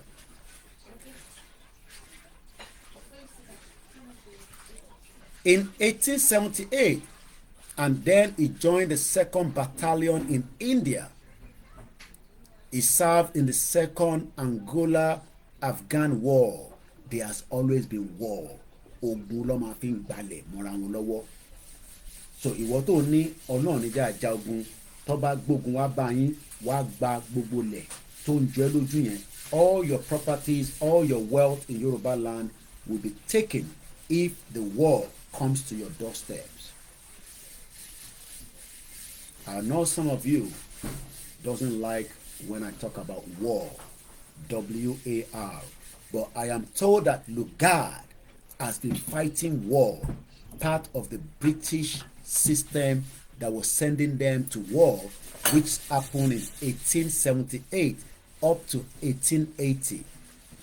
He was also sent to the Sudan campaign in 1884, 4 years after the war ended. Maybe he had injury, they fix him back, they make him feel better, they send him back out. That is why many of us should start preparing our mind and heart that we might have to defend our territory, maybe now or in the future. 4 years after the Second Angola-Afghan War, Lugard was sent out again to the Sudan campaign. And according to what we know here again, the Sudan campaign was not just a campaign of putting leaflets out. According to what I'm reading here, it is called the Mahdist War, M-A-H-D-I-S-T, Mike Alpha Hotel Delta Indigo Sarah Tango. There has always been war. Ogun loma fin gbale. So if you're one of those that say you will get Yoruba nation in diplomatic way, I wish you the best of luck. I will stand with that. But for me, it will take us another 40 years inside Nigeria. And I am not joking. The Mahdist War was a war between the Mahdist Sudanese led by Muhammad Ahmed bin Abdullah, who had proclaimed himself the Mahdi of Islam, and the forces of the Khedive of Egypt initially, and later forces of Britain. It was an 18 years of war. Nobody prays for war, but with the things and the way Nigeria is going right now, it will just explode. Some of you probably never heard about it. So imagine a man that just fought a war in 1878 up to 1880. 4 years after that, he was sent out again to go and fight on behalf of Britain. Because like I said then, Britain was an empire that lasted for 200 years. Then there was the Third Angola-Burmese War. The Third Angola-Burmese War was November 1885. It was awarded the Distinguished Service Order. That means these were young men, and many of us today, we are scared because we don't want to die. But then, these young soldiers that Britain was putting out were ready to kill and protect the interest of the empire known as the British Empire. But today, millions of Yoruba people, millions of the Biafra, and millions of Arewa are praying to Jesus and Muhammad to come and fight on their behalf.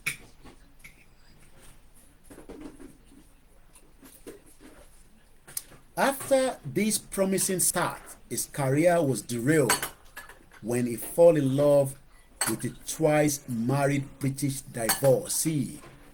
He was never a great man. Imagine. They said his career derailed.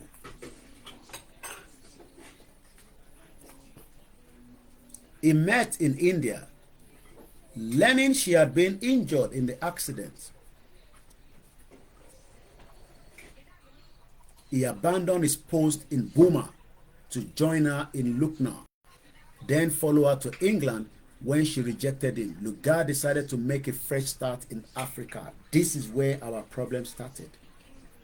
Only God knows. Maybe that woman should have just married Lugard and kept him there so that whoever was coming to the northern region would have kept them and even make them a country.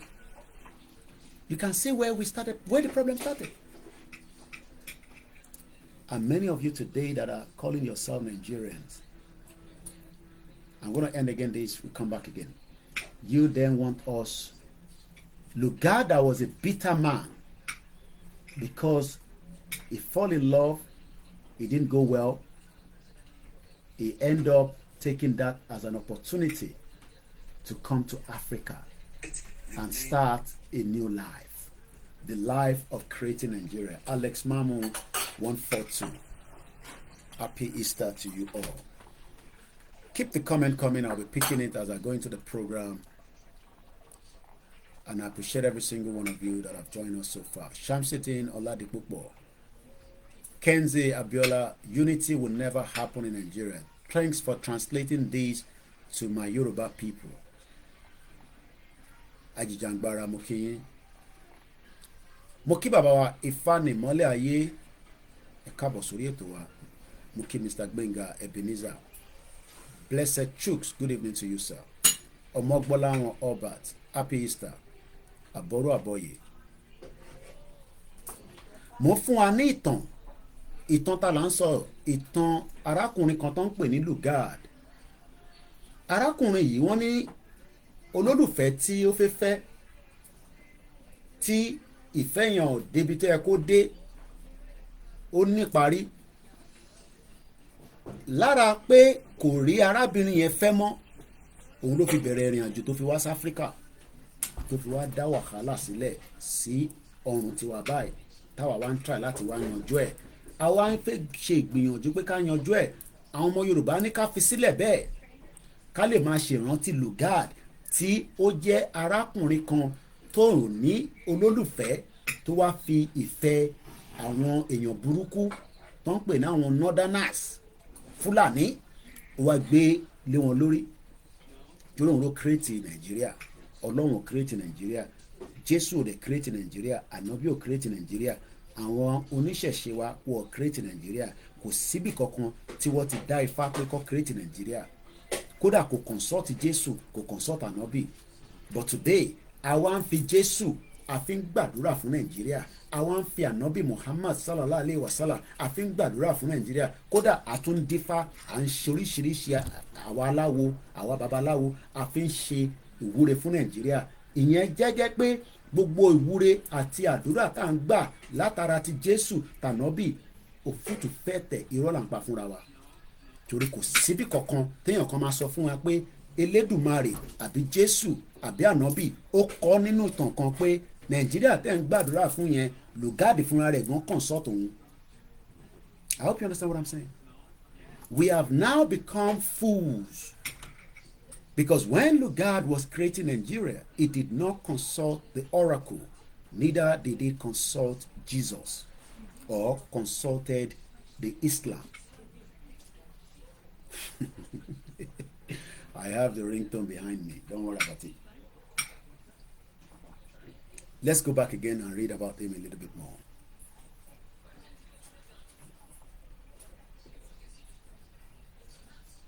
When the woman that Lugard was meant to marry rejected him, Lugard decided to make a fresh start in Africa. Just like many of us, things goes wrong in our lives and we just want to restart. And sometimes it could be maybe you should leave that environment that you have lived for a very long time and start afresh. And sometimes it could be the same environment but on a new pathway. The Yoruba people do not want to accept the truth. And the truth is that we must start a new pathway. Even Lugard, from what we are reading, we can start afresh. Why are we scared? Why are we afraid to start afresh when we know that the system that we've run for 60 years plus has not been fruitful because we have never been one and we can never be one, and the unity and the love will not be there. The love that one missing. We are looking for love in Nigeria. Even Lugard did not find love. He started afresh. Why not start afresh in a new nation?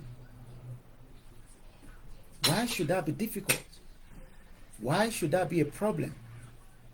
Why are we scared to start afresh? Why is it that we don't want to start afresh?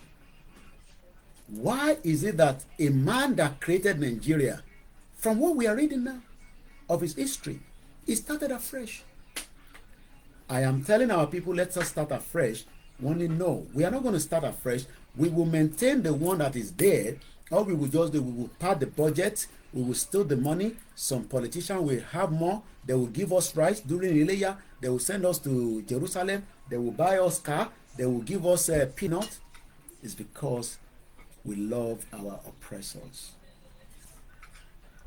I fẹ́ràn wọn dáadáa because we are not looking at the system that we start afresh will allow us to shine around other countries around the world with a new passport of Yoruba nation, Biafra nation, Arewa nation, Middle Belt, Edo nation, whatever nation wants to come out of Nigeria. We will start afresh. We will start a new diplomacy, diplomatic communication around the world as new countries. It has been done before. It will be done again because Nigeria will collapse. It is just that it depends on how soon we want it to collapse. But the more we keep it to be as it is, we are already meaning that we are enriching the particular set of corrupt politicians. Because the longer we keep Nigeria right now, they will have wealth to kill us, to take our freedom, just like nobody knows where Daddy Yati is today. Just like Nnamdi Kanu freedom has been taken away from him.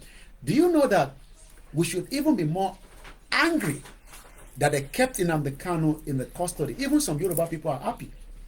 I'm not even talking about Igbo people because some of them are stupid for allowing Peter Obi to deceive them.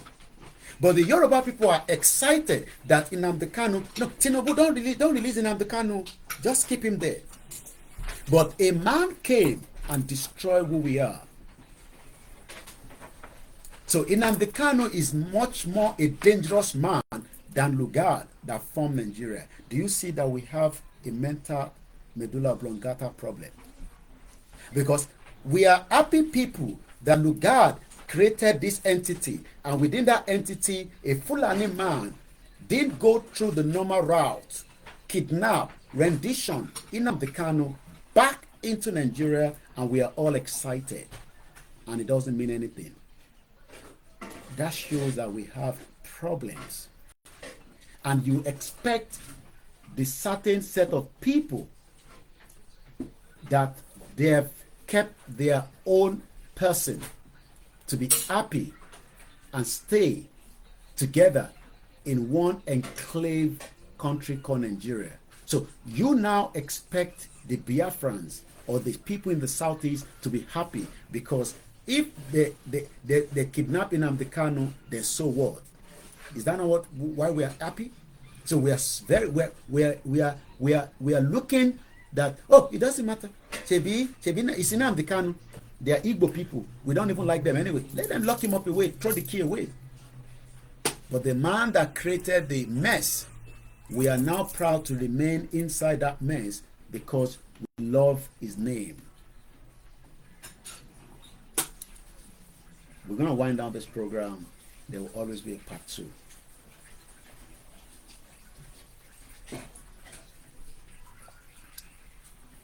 Happy Easter, Yami Comfort Ologunja. It's unbelievable. But we're going to finish with this Lugard. Àti mọ̀ nísìn pé arákùnrin tó ń pè ní Lugard yẹn, ìfẹ́ tó ń wá kò rí ìfẹ́ yẹn, ó wá lọ bẹ̀rẹ̀ ayé tuntun níbi kan tó ń pè ní Áfíríkà, níbi tí Elédùmarè dá àwọn ẹ̀yà oríṣiríṣi tó dá tí ó fún wa ní ọ̀pọ̀lọpọ̀ nǹkan tí a lè fi ṣe ayé wa, ó lọ fi wá síbẹ̀. Àwa wà níbẹ̀, arákùnrin kan wá dé láàrin méjì, ó wá dá gbogbo ìrìn àjò yẹn rú. And that is why we are still where we are today. Mo kí gbogbo ẹni tẹ́ ń darapọ̀ mọ́ wa, mo kí ọmọdé. Happy Easter Sunday, aṣọ́pọ̀lọpọ̀ ẹ̀, a máa bá wa láyé. We are not here against Christian, we are not here against Muslim, and we are not here against our tradition. We are just here to educate and enlighten every single one of us on the reasons why it is time that we let Nigeria to dissolve. Let's go further.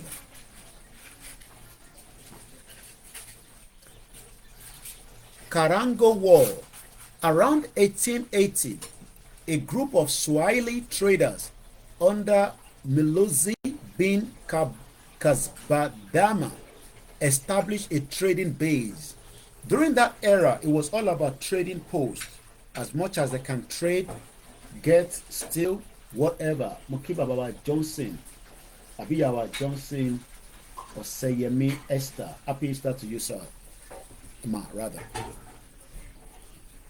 Established a trading base in the northwest sector of Lake Malawi.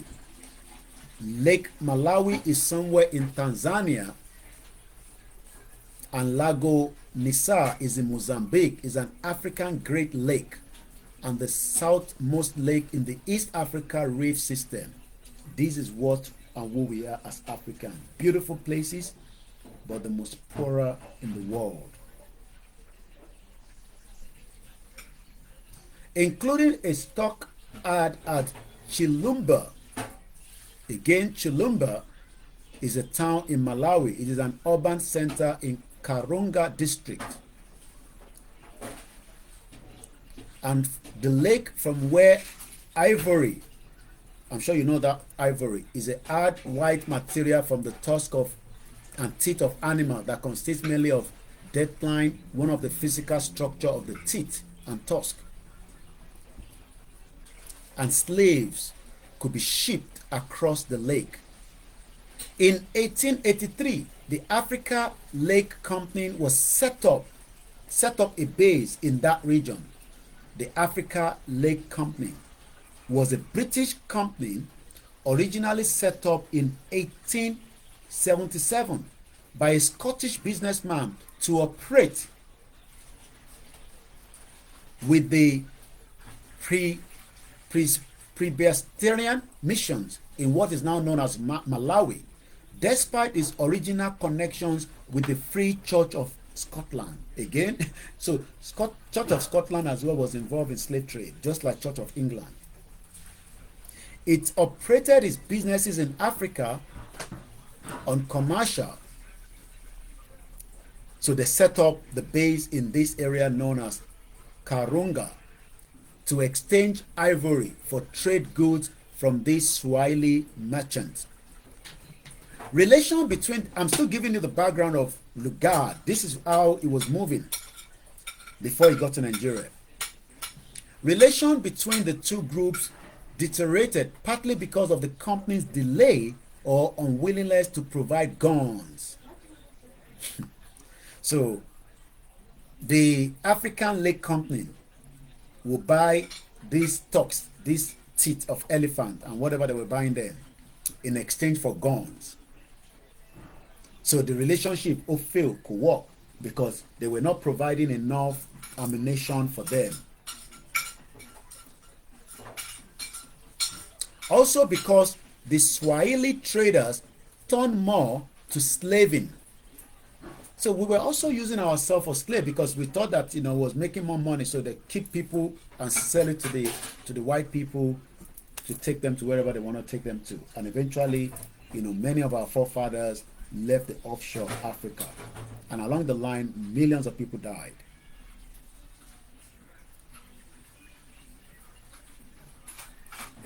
So the Swahili traders then turned more to slaving because slaving was making more money then.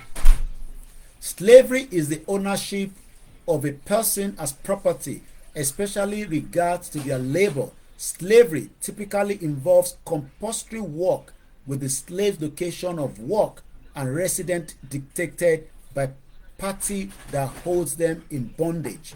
Today, APC is holding us in bondage, just as PDP has held us in bondage, just as the military held us in bondage, just as Britain held us in bondage before 1914. So you can see, the catalog of the bondage that we were all kept. So we were in bondage during the slave trade. okay, wọ́n náà ti dá slave trade, kò sí slave trade mọ́, that's fine, there was no more slave trade, but eventually they say, okay, let's give them independence because their wahala is too much. It looks like they are becoming more smarter. They have Awolowo there, they have Zik there. Oh yeah, give them independence, but make sure that that independence doesn't go to the southwest or the southeast. Give it to the north. Let them keep that place for us so that we can go behind them and take more stuff. And when that was going on, then they started the military coup. So if I take you back to the what I just read now, slaving, SLAVINIG, Sarah Lima Alpha Victor India November Golf, is slavery is the ownership of a person as property, especially in regard to their labor. Slavery typically involves compulsory work with the slave's location of work and the residency dictated by the party that holds them in bondage. Enslavement is the placement of a person into slavery. Today, many of us left Nigeria to look for a greener pasture. Some of us settled down properly, while some are still trying to find their feet. If you've just come to the country, take your time. It will be a very tough time because UK is not the UK of 30 years ago. Things have changed. I saw a young girl crying on the train because of immigration. It will take some time, but it might have to be a lot of work and consultation with lawyers and people that have lived in this country, because it will take you a bit of time to stable and stabilize in a system that is not your own. Let's move swiftly. Relationship between, we talked about that. Now, the African Lake Company, we know who they are. Depot at the Karunga was evacuated at the end of the year, but in May 1888, this man then was a captain, Lugard.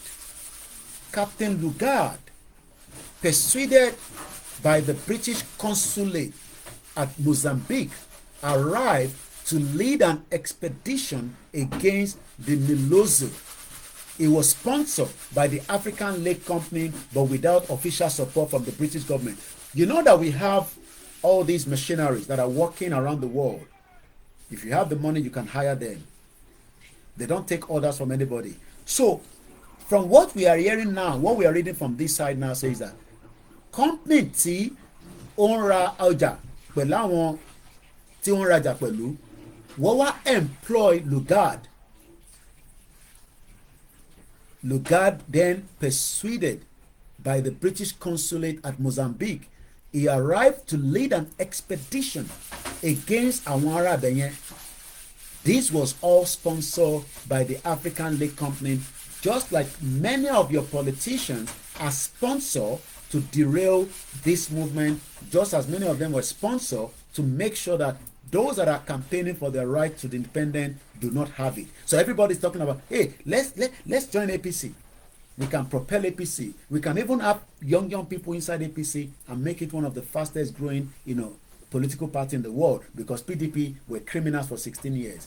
This is what they do behind the scene. Don't expect Europeans to come and tell you that they are funding a lot of things in Africa to destabilize Africa. But in the years to come, we will know. So Captain Lugard, as we know, took charge of the expedition, but this was not known officially by the British government.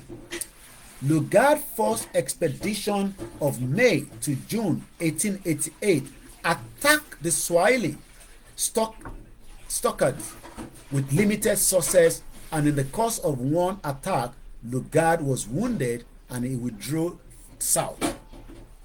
Just as the Nigerian military continued to attack the Biafra Liberation Army, but they're not going to tell you that they are killing each other and there's a lot of injuries. They might have injuries from the Biafra Liberation Army, just as the Nigerian army is having. The reason why it's not coming out more is because the fight is still going, small. By the time it comes up, then we would have gone into a full-blown civil war. Because right now, there's fight. There's small gun fight. They back, they go again. When Lugard wanted to attack, he was wounded and he withdrew south.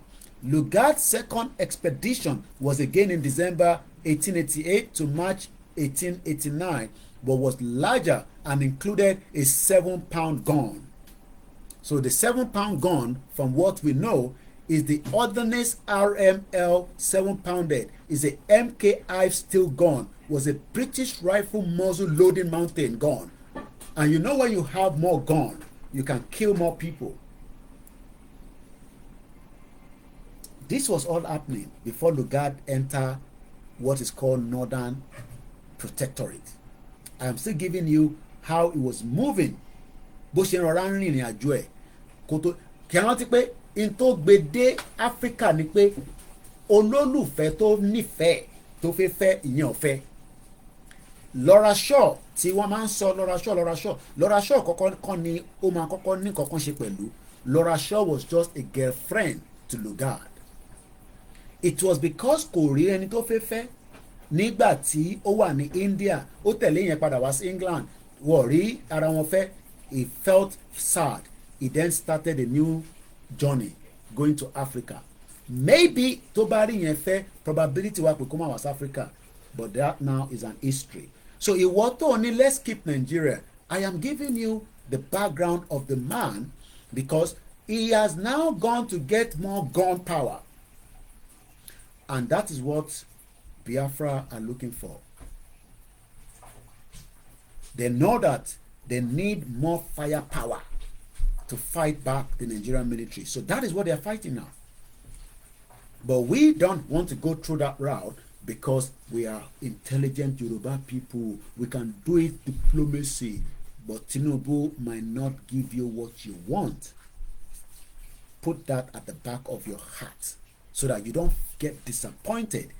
Toba Funwa, oh yeah, if you give it to us, why will I be upset? I'll be happy. But I don't see him giving us what we want. Because he doesn't need 3-4 years before he says everybody should go their separate ways. He's the one that is president. Said to the north, the Obas, let them have meeting. This country is not working. We dissolve it fully. Everybody goes back. We don't even talk about regional government. We go back to a full independent autonomous country. And then everybody will be happy. And if everybody want to fight, Tinubu will just say, the little gun where I don't carry, you too, take them, put for people's hand, trade them. I was watching the King's backup. I was watching the King just this afternoon. Mukia Baba Shegun Ono. When they were giving us the background, you know, when they were doing coronation, we didn't see all the back. I love to look at the back, of preparation. You know, they were putting on the gown, I saw Williams and all that. King Charles visited the Ukraine army. This was as soon as he became the king. Part of where he was, they were documenting it, they were showing, now they put everything together and they showed that. I'm sure some of you watched it on the BBC this afternoon. It was a very beautiful thing to watch. The Ukraine soldier that were brought here for training, they only need to train them for 35 days and they were fully ready combat to go into the mission. So that means that if Tinubu declares that everybody goes their separate ways, all he needs to do is say, Gbogbo Yoruba to lè defend the Ilẹ̀ Yoruba, because I will make a declaration for everybody to go their separate ways. If the North or the Southeast wants to attack us, we will train people and they will be able to carry weapons within 35 days. I didn't know that is that easy. A guy who was a teacher is now, after 35 days, they were moving them back to the war front. And I'm sure 1 or 2 people would have watched what I was talking about. This was shown today on the BBC.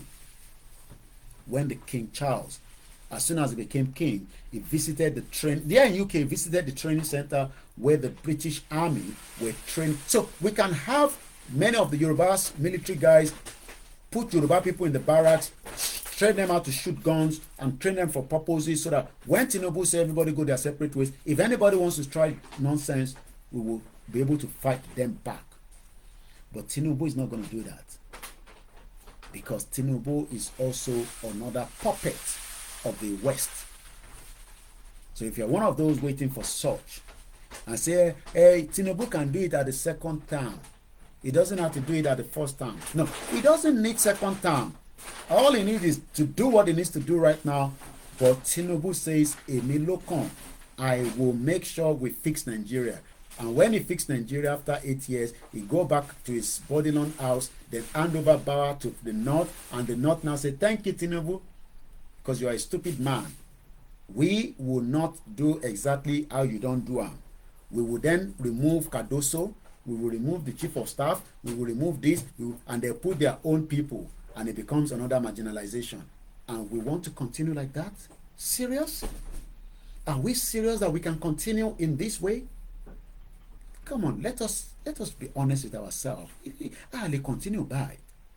Oh, you want me to go and join political party? So we can fight them. Hey, go and join Koiki. You can, because you are a very intelligent man. You know how to talk. You are bold. You look the way they talk like this. Come back to Nigeria. Join APC. Join PDP. Let's fight together. You are a stupid mumu woman or man. You want to go and fight what Lugard joined together that was done for the interest of their purpose, not our interest. Why not let us have our own independent, autonomous nation, and then we can decide whether I want to come and be part of anything in there, because I will have the right, just like you have the right. But don't come and tell us, hey, go and join Nigerian politicians, because that one will be able to fix. And I laugh when I read some of your comments on the X, which is known as Twitter. You will see stupid people. They'll write there, the future of Nigeria is coming back. The future of Nigeria is coming back because Oyeme Airpeace just moved one plane to Gatwick. Oh yes, that should have been done a long time ago. We were doing that before. Nigerian Airways was doing that before. Nigerian Airways were bringing people from London to Lagos from back to back until they use all their girlfriend to collapse the airline. But this one is a private venture, so it will not tolerate nonsense. So because of that, oh, Nigeria, if you apply for passport, which I will be going to Nigerian High Commission very soon.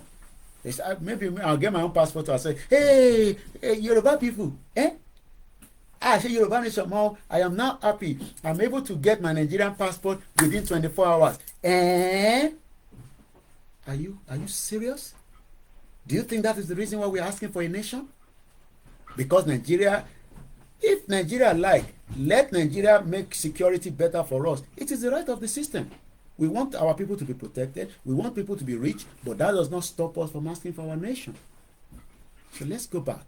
So you can see why I say violence is what has been used to suppress people. Remember that they told us that Lugard, Captain Lugard, it was called then, he wanted to fight. He got injured or retreat. So that means some of you that say that Igboho ran away, you can seriously say moja mosa la fi maki konju. Oyinbo people also don't train that thing from us. So Lugard, Lugard also retreated because he got injured along the line. From what we've read here, he went back, treated the wound, make himself fit again, but now got better, powerful gun to go back and fight. So when some of you say Igboho ran away, Igboho did not run away. He knew that it was not the right thing at the right time to fight a Nigerian military, because if anything happened, Igboho will not even kill them. They will kill each other there. They will then bring the body of a soldier. Imagine if a soldier died on the 1st of July 2021. They will just put the soldier out and they will say, this is what Igboho did. He killed a Nigerian military, just as how they've castigated the innocent Biafra Liberation Army and say they are the one killing police, they are the one killing soldier. Even though they are the one killing them, I'm talking about their governors from Opus Odima, and they remember that Buhari, from a report that came from UK, confirmed that he was paying Ebube to kill innocent Igbos in the southeast, but they link everything to Biafra, and some stupid Yoruba people buy into that nonsense and say, Koiki, don't turn Lagos to Biafra land. You know they are destroying police station there. He hasn't been there before. Oloberio. This is the report is hearing from NTA News. That corrupt entity that the Fulani has injected their own vision of what they want you to hear. Koiki, don't turn southwest to where they are killing each other. But Buhari was able to kill 28,000 innocent Yoruba people. I am not talking about the other tribes, the other ethnic people. It shows that some of you are stupid. And that's why I always say, some of you are born bastards. You like your oppressors. Come back home. Don't be sitting there and be talking like that. Come back home. Mojamosa, Lafimaki Konju, I have told you, when the time comes to come back home, it will not be business as usual. I will just leave it like that. But for now, I don't have to come back home. I am more than enough to run the show with this education that some of you will hear, and you'll say, so Koiki, so Lugard did not make it to, imagine Lugard did not make it to marry the woman of his choice. He ended up come to Africa and gave us a marriage of pain, marriage of disunity, marriage of hatred. He could not get that. He now gave us the marriage that we are dealing with today. And we are asking for divorce. Some of you say, no, don't let us divorce from Nigeria. I love Nigeria so much. Stupid idiots. Love Nigeria. The oppressing country that Lugard created. Ogumola says, he who fight to run, live to fight another day. So in terms of way, Asa, Koiki, you run away back to London. You run away back to London. Why didn't you wait? Even Lugard retreated when he was injured. But when he came back, he came with a firepower. So when we come back, I will leave that inside my stomach. By the time we come back, I will leave that inside my stomach.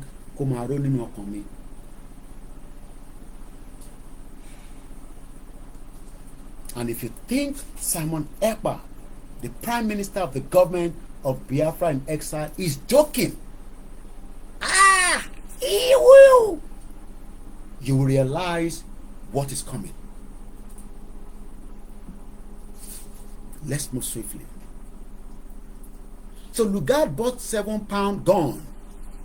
I wish I can show you the picture of the. You know, it get 2 tires. Let me describe it. It get 2 tires and one big thing where they go put the whether a gun that they put inside, whether they go load down. It's called 7-pounded, and it went to bring that. See this one. If I fire one, it enter that place. It bang everybody. Nobody has the violence to monopoly. That is why we are saying there is still room for a peaceful dissolution. But if you say, you know if you do anything, what you not go do? Nigerian soldier we know if you fight Boko Haram. Nigerian soldier don't tell it pass Boko Haram. Nigerian soldier that cannot fight the Boko Haram. Now that's the Nigerian soldier. And I want you threaten innocent people. When the time comes, everybody will get the message. So this program will run up to 3 hours. I've done 2 hours, so we're going to wind down in a minute. So let's leave Lugard there. I'm going to come back and show you a little bit more. But I love to give you the next phase of Lugard. He then went to East Africa. You think, say now, West Africa, Lugard first? No! It was a crazy captain that was working hard. You now, you don't want to work hard. You think that when they were telling us, and I'm sure they're lying because they have to cook some story so that we don't know that he was working for the government, but they say the government did not know. So when we say, support, give us money so that we can be able to, no, we're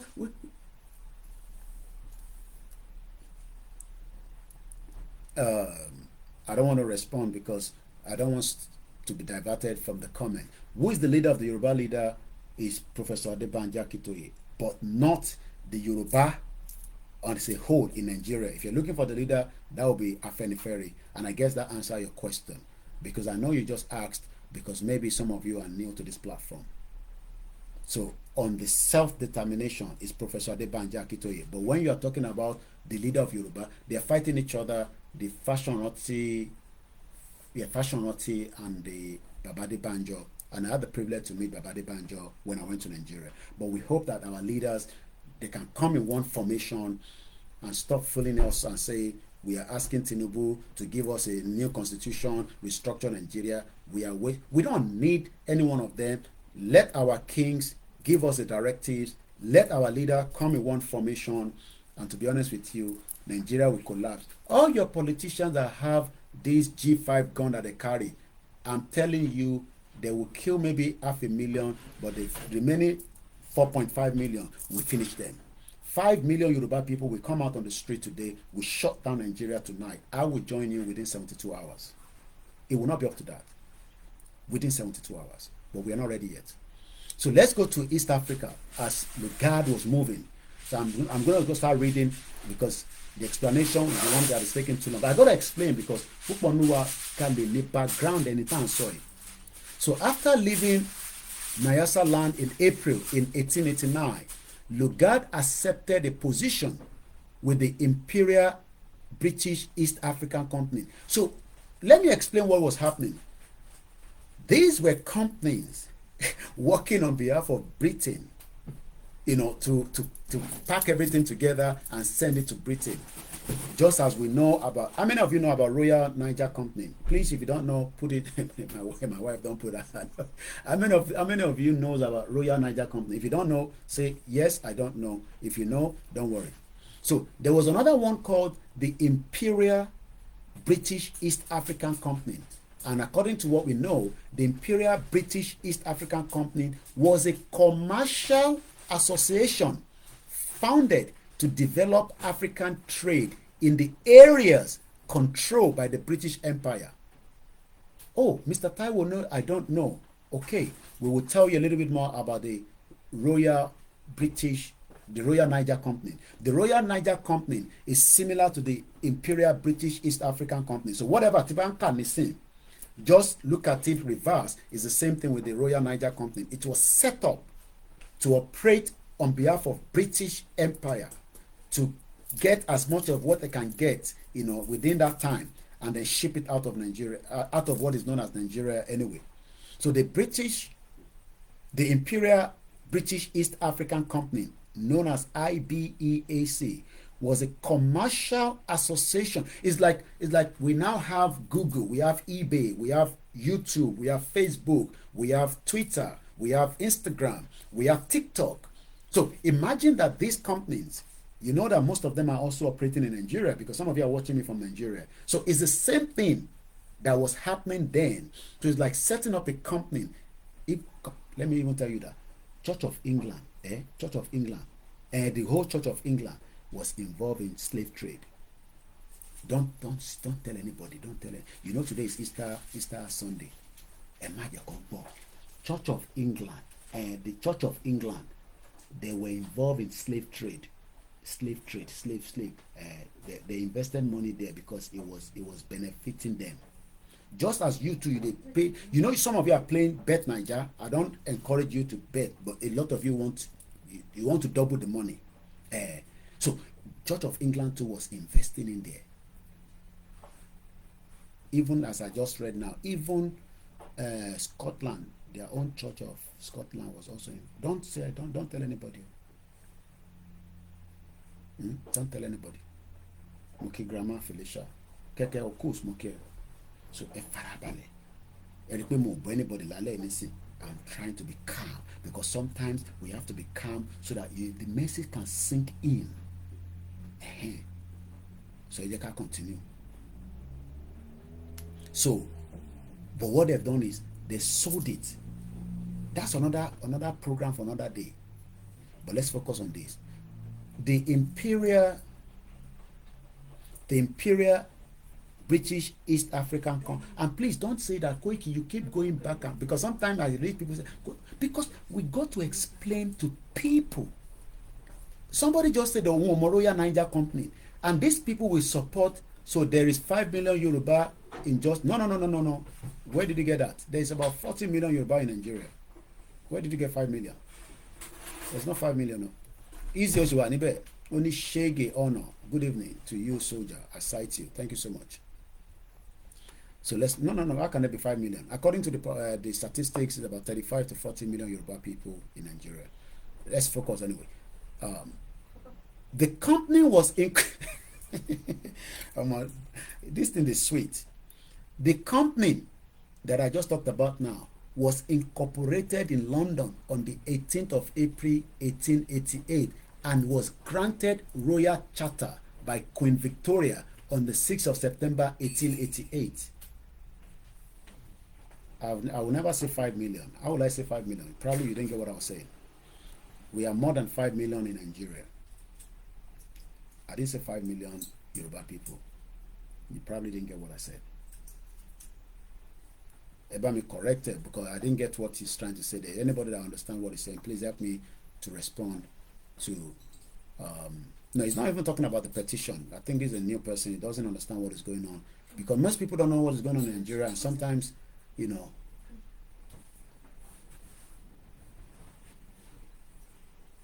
Well, so let's move forward anyway. Where are we? So Lugard arrived in Mombasa, and I believe Mombasa is in Kenya. You don't know what is happening in Nigeria. Okay. All right. Sit back and just enjoy it. You'll catch up along the line. Mombasa is a coastal city in the southeastern Kenya, along the Indian Ocean. It was the first capital of British East Africa before Nairobi was elevated to capital status in 1907. There was nothing called Nigeria at the time. It now serves as the capital of Mombasa County. So, Lugard found himself in Mozambique, now Otiwagbere, East Africa.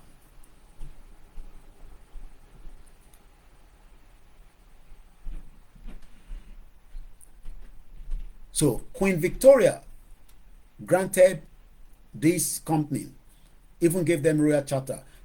Also, do you know that when, at least I know about that, Gbogbo Lemon Harrods, how many people know Harrods? How many people have heard about Harrods in London? It's on Kensington High Street, a very beautiful place. Harrods have the British crest. That means that the British, the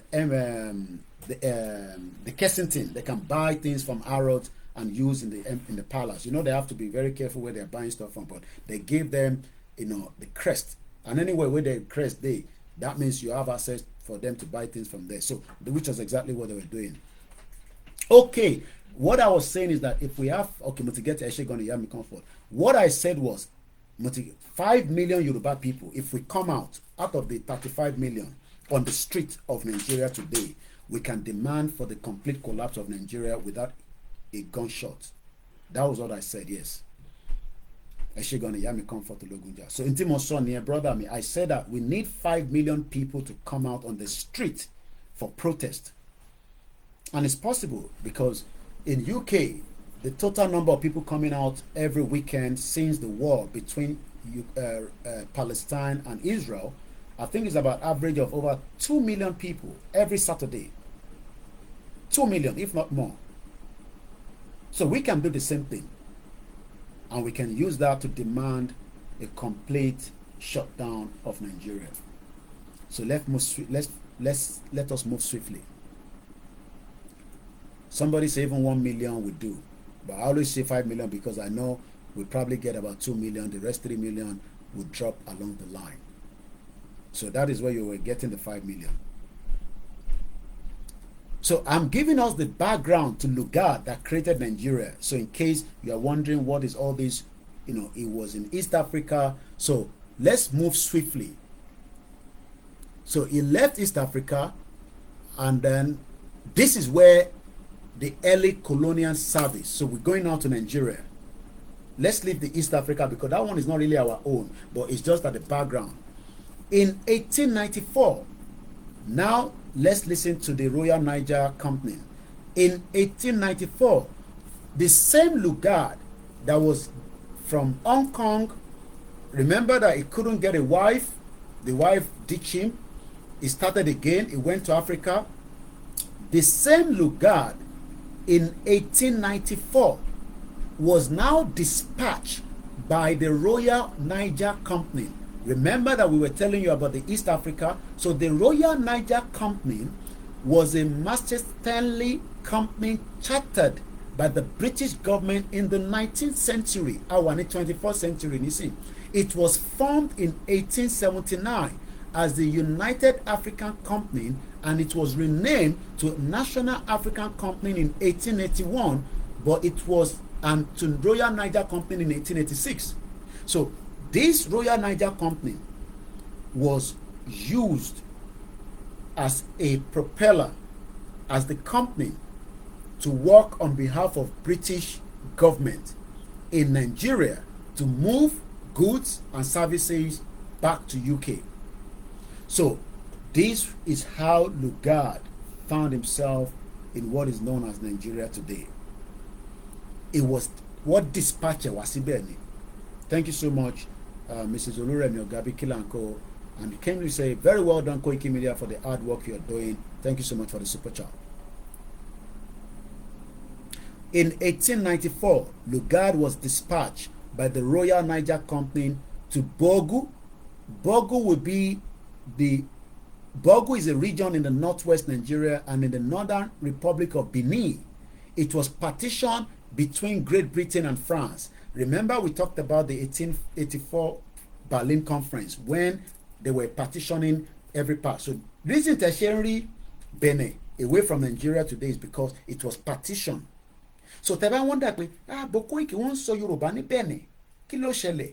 1884 ní conference kan tó ń ṣe ní Berlin, òun ni wọ́n pín sí méjì.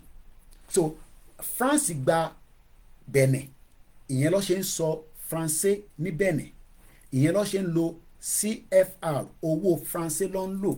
Kódà èmi ti dé Benin rí, gbogbo tó ń lò níbẹ̀ wọ́n máa import ẹ̀ wá láti France, at least majority of everything they are using, just like báwọn náà ṣe import.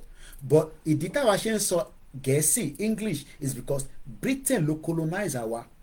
All this was happening, and you are now saying we should stick to that system of government that never favored us, because part of Ọ̀yọ́ empire náà ní Benin, but nígbà tó ti partition ẹ̀. So nígbà tó gbé Lugard dé, Lugard came to what is called Benin. It was partitioned between Great Britain and France by the Angola-French Convention of 1898.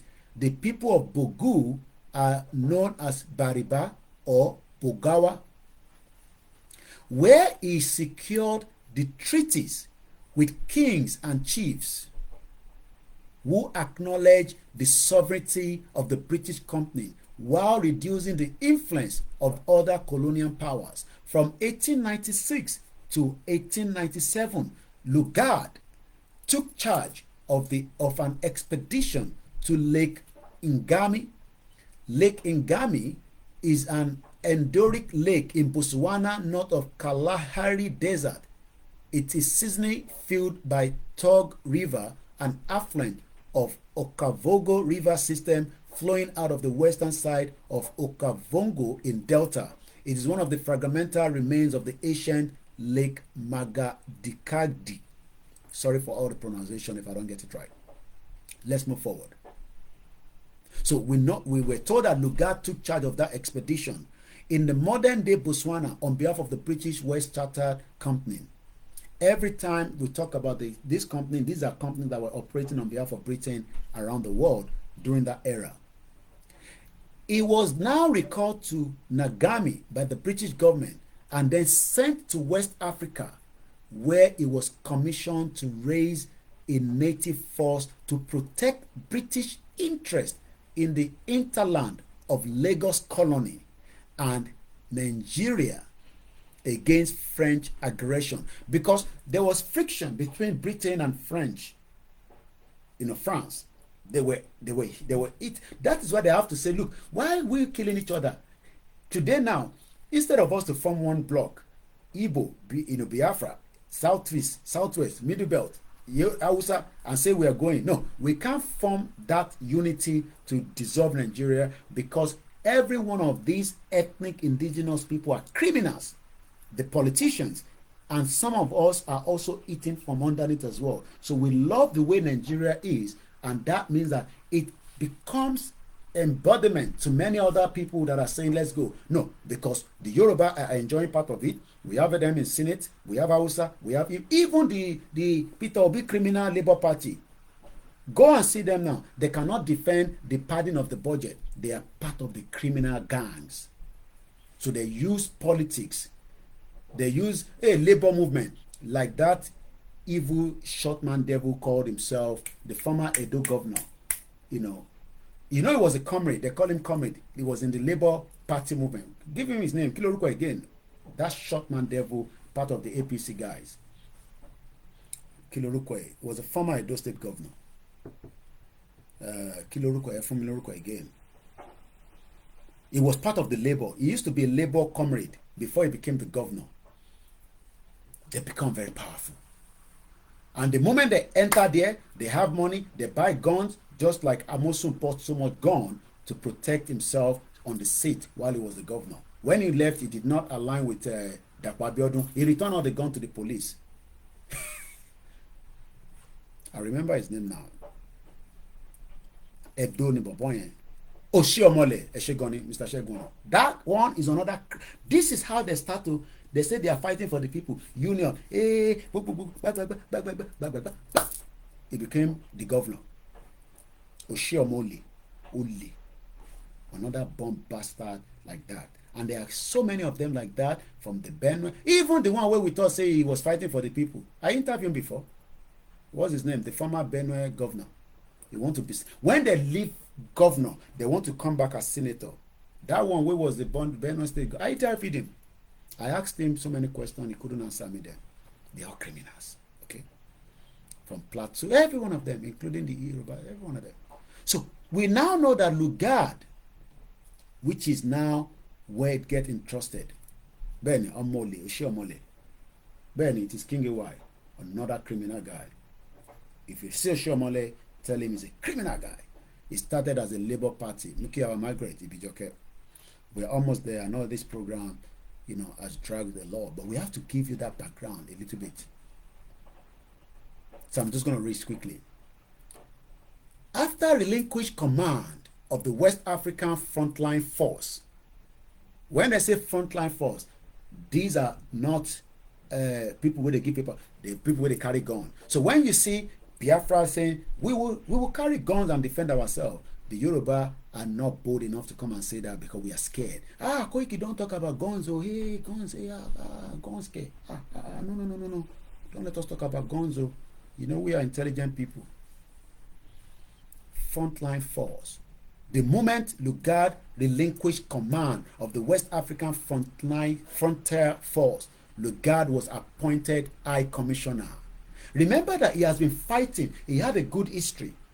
So he was capable. They knew that they'd have to use him. Mukiawa Grace Olushoto. Oshiomole, the baddest shotman demon. Yes, Governor Autumn. I interviewed him before. They are all the same. That one was like, Buhari, Fulani. He chopping home. He don't go now. We don't hear anything about him anymore. Then they go and recruit again. They look for another young criminal guy. Just like Wike is fighting Fubara in Rivers State. The one with the train. The moment you will be surprised very soon. They go knock their head together now. Yaya Bello and the one in Kogi State. That's what they do.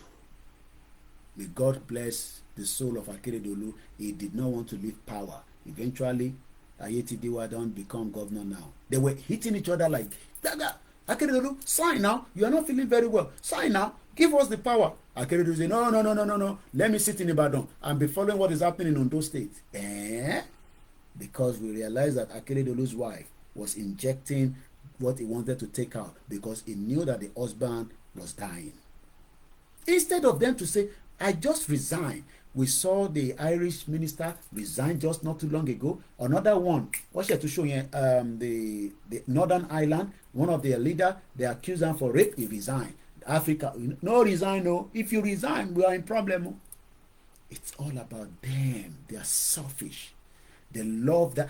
You see, our politicians love the way British set it up because They are part of the game. And the mumu, we are fighting each other on social media.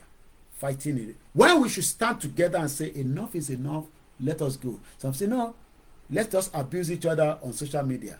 While the politicians, they drink champagne, even they bring more girls for them. From you, I won't be surprised that Igbo politician will be sleeping with Yoruba. Emma Binufon, you know, I don't like to use those kind of phrases, but we know that's what happened.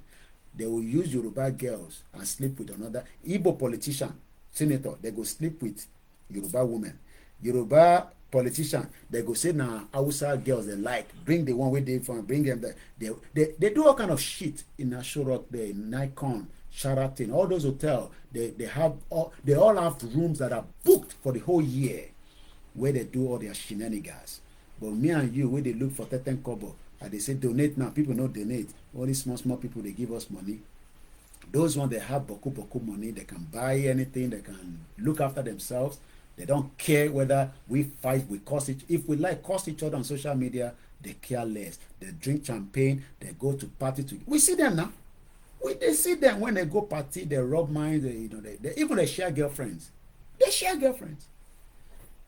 Because they love the way. There's no more Lugard. We now have Oshiomhole. We have Benga Daniel. We have Yaya Bello. We have Yayi. Yayi left Alimosho, a criminal politician. He then went back to Ogun State to start again, just like Lugard started. Because Yayi wants to be governor. You will be surprised. 2020, they want to chase that Abiodun way, but Abiodun will say, no, that's not the agreement. I say for 8 years is because we have tolerated them too long. And they're watching me. They know that we are the one telling you the truth. But you are stupid, that cannot think with your brain, they will say, don't listen to Koiki. He's trying to bring civil war to Nigeria. As if there have never been civil war before in Nigeria. Did the world come to an end? And when there's another one today, I bet you many countries will not back Nigeria because the world has moved forward.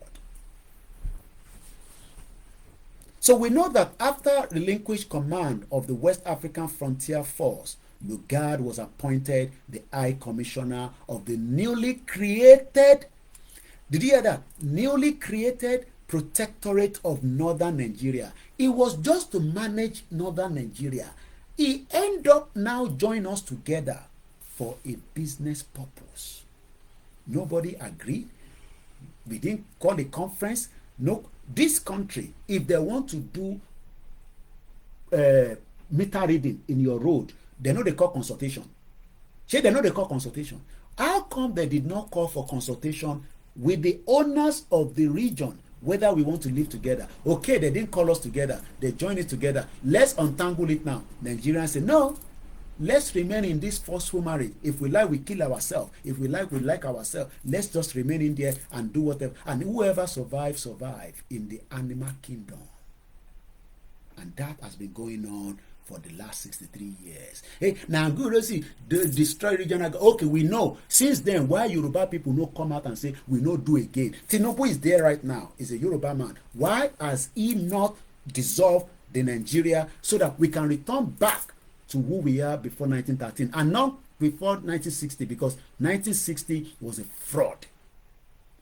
He's not going to do that because Tinubu too, like he said, they go take picture, go to read this paper. As if he didn't read it. He don't read anything. Just take my picture, put it on social media so that Koiki can say I'm reading this paper.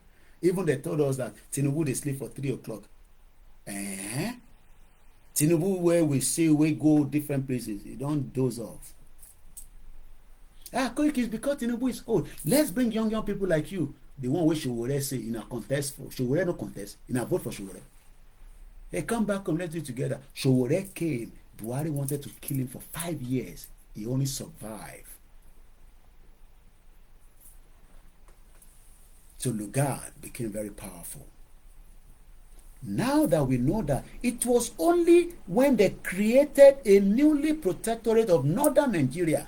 So how did Northern Nigeria now become Nigeria?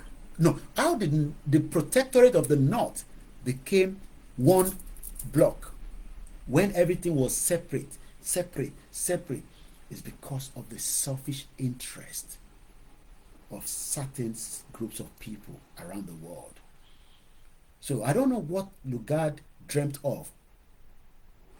I don't know how Lugard dreamt of something and say, let me join them together. No, he knew that the Northern Protectorate was not making any money. They were shit hole. Just like they are not making money today in Nigeria, they bring money from the south, southeast. Then imagine the people who own crude oil now. They are watching me right now. The north don't collect them. They donate some as well for some Igbo people. They give Yoruba people as well. Everybody can't lynch onto the Niger Delta oil. And today, killings is now going back to back. People are now dying.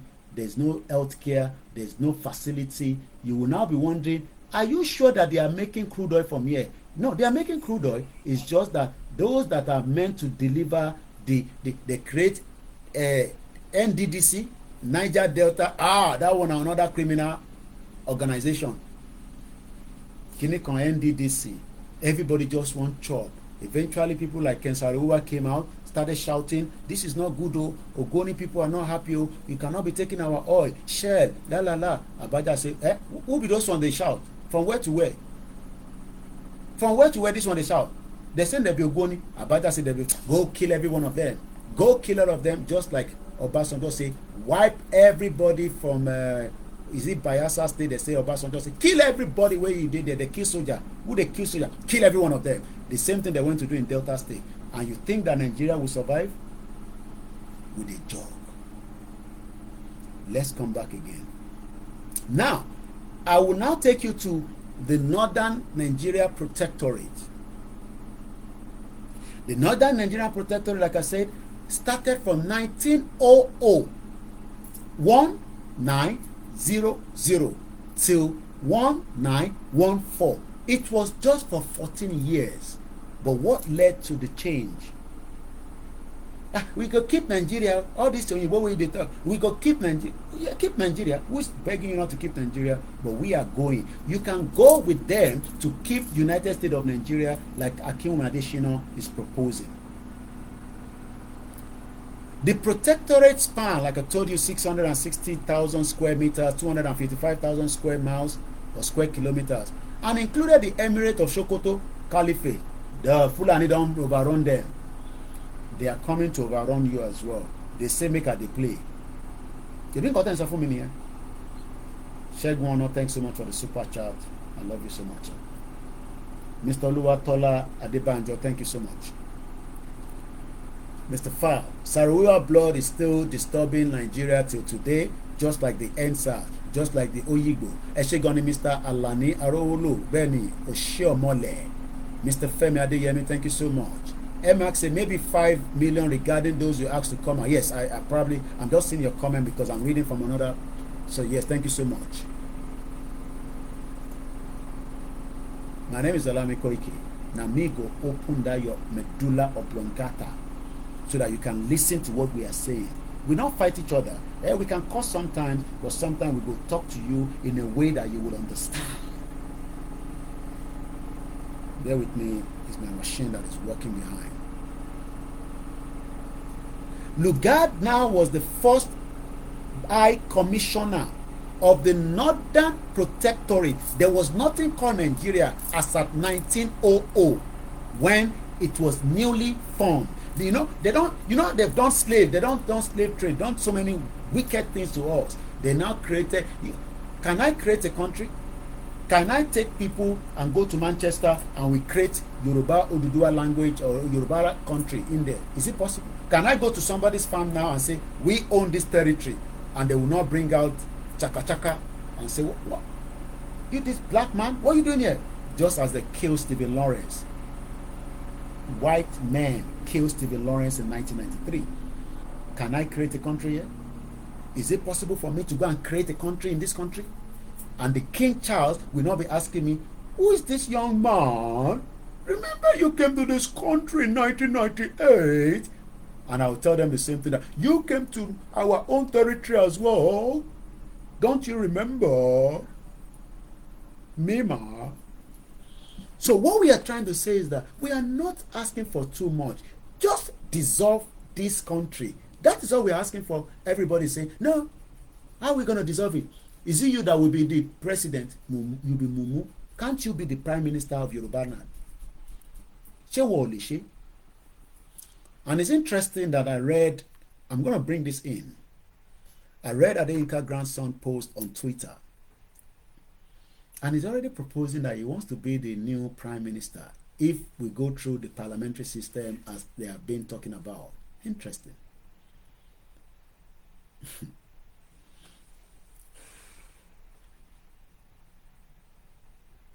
The protectorate, I'm talking about the Northern Protectorate, Lugard or Frederick Lugard, who suppressed slavery, tribal raiding, created a system of administration built around native authorities. You think Lugard was a good man? He was not. They were all doing what they were doing for the interest of the British Empire. So your politicians are now doing the bidding that Lugard was doing during that 19th century. So you would think that in 21st century, you will have a better life. It will be, no, you cannot have a better life because your politicians are the one doing the bidding. How many people bid? I bid a lot on eBay. You go to look at the thing. Who go winner? And I love it. On the last seconds, you go just put your own money. But sometimes you lose. So we are people that live in denial. So they are bidding on us. So we are thinking, hey, we go winner. Okay, let's try again. 4 years is around the corner.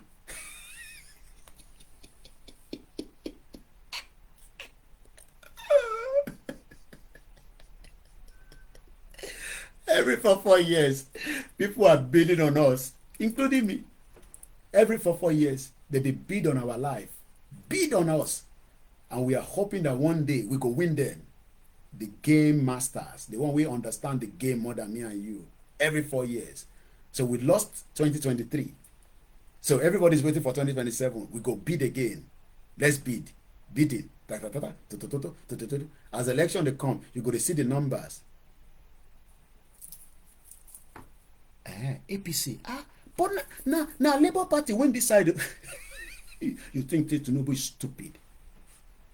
You think he did not have a mission and vision to be president. So you think Tinubu will bring the Gambari, the Fulani Buhari, when you understand nothing. Remember that when Buhari came in, people are now even, that video is there, it's just I'm using this phone. Yoruba people are now loving Buhari more than Tinubu now. Unbelievable. It's because they were bidding on us. We become bidding. They were bidding every 4 years. So everybody is ready again. How many people are keeping their PVC for 2027? Be honest. You still have your PVC. You never destroy them because you go vote. They go give you 5,000. You know what on Yoruba nation? Koiki. And when she told you, you might fi gbowó lọ́wọ́ wọn. They're not a bag of rice again. Who go give them bag of rice? Nobody gives any bag of rice. They give them peanuts. Lugard then decided that enough of the Northern Protectorate. All that now ended on the 1st of January 1914. That is where the Wahala, the Idamu, the disunity, we were living separate before. We were still having issues. Imagine that we were all staying separately. We were still having all kind of issues. Lugard that lives thousands and thousands away now come say, not I had everybody together. And he did that. And 110 years down the line, we will not love each other. We will not see unity. There will never be peace. Peace will not reign in Nigeria. Inshallah, let's share the marry in Jesus' name. Because the Onyibo man we put us together knew that there will never be peace among us, because we are all different, beautiful, created by the God of whoever created them, but not to be joined together and call us Nigeria. Kò ní sí peace nínú Nigeria until Nigeria dissolve. Anybody that pray for peace in Nigeria, you will not find that peace. That peace will not be inside that entity until it gets dissolved. Kò ní sí peace níbẹ̀. If you like, pray from thy kingdom come that you have done for 63 years. It will be bloodbath if care is not taken. Because the innocent souls are crying, and their cry has gone to the gods of the Yoruba land, that enough is enough. So if you like, let your celestial church pray for Nigeria. They will be kidnapping them, just like they kidnapped that Woli in Ogun State. He was praying to God, but the God did not save him when the Fulani entered that church and took him away. Then Olori Buruku Nigerian police say, we were the one that bring him out. Until I was reading on Fisayo Shoyombo yesterday that Nigerian police did not rescue him. He ran away during the capture. But the other man that is there, they are still trying to negotiate him. Continue to look for a peace. There will never be peace in Nigeria. Even if British government asks me, I will tell them the same thing, that there will never be peace in Nigeria until Nigeria gets dissolved. Because Lugard knew that we cannot have peace when he was bringing the Northern Protectorate to join it with the Southern Protectorate.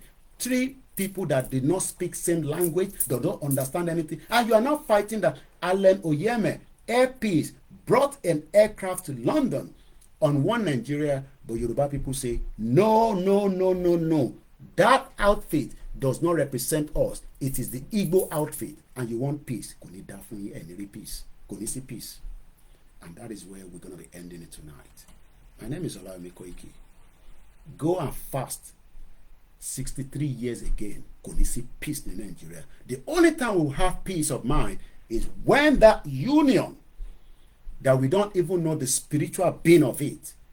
Because we don't know what Lugard with the wife were doing jiggy inside their room. We don't know the spell of what they created, and we are looking for peace.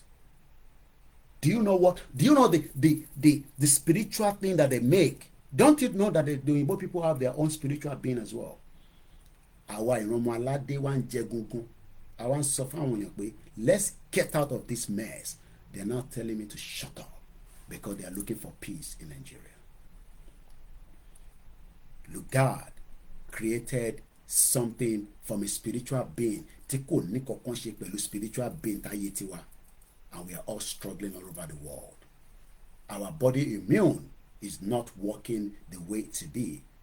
Some of us that are saying that à ń rí vision. Máa dúpẹ́ pé àwọn onílẹ̀ ṣì wà pẹ̀lú yín. Even as a Christian, àwọn onílẹ̀ wà pẹ̀lú ilẹ̀ ṣe ń ríran yẹn. Àwọn onílẹ̀ Yorùbá wà pẹ̀lú yín. Because some of you that are seeing the vision is because the God of the Yoruba land still wants you to be seeing something. We don't know the cause that they put on Nigeria, that we are all suffering today. And that is why the prophet of men of God that are still talking from the southeast to the southwest are saying that Nigeria flag is in blood. My name is OLAYOMI KOIKI. Enjoy the rest of your Easter Sunday.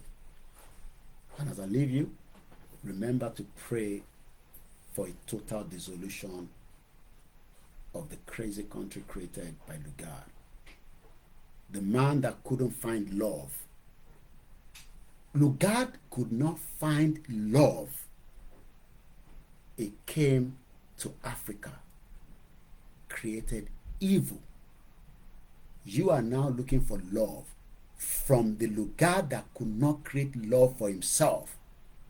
You are now looking for love in Nigeria. Continue to be looking for love. That love, you will not find it. Thank you so much. My name is OLAYOMI KOIKI. I appreciate every one of you. If it is the first time, don't get hyped up about Nigeria. Enjoy it while it lasts. If you can steal money, if you can join the government and take is part of your national cake. But we are going home.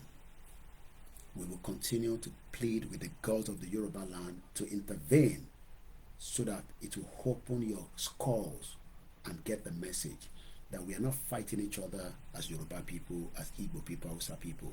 We are just fighting the spiritual intake that locked us together that we need to expose. You don't need to like Simon Ekpa, but just give him the support and pray for him so that he can have the vision and the mission to break away Nigeria, even as Tinubu is there. Pray for Sunday Igboho to have the strength, the capacity, so that we can rally around him and pray for whoever is out there again, fighting for the cause, to free the bondage that has been kept on us for 110 years. That is when we will find peace. Anything less than that, there will never be peace in Nigeria. Good night.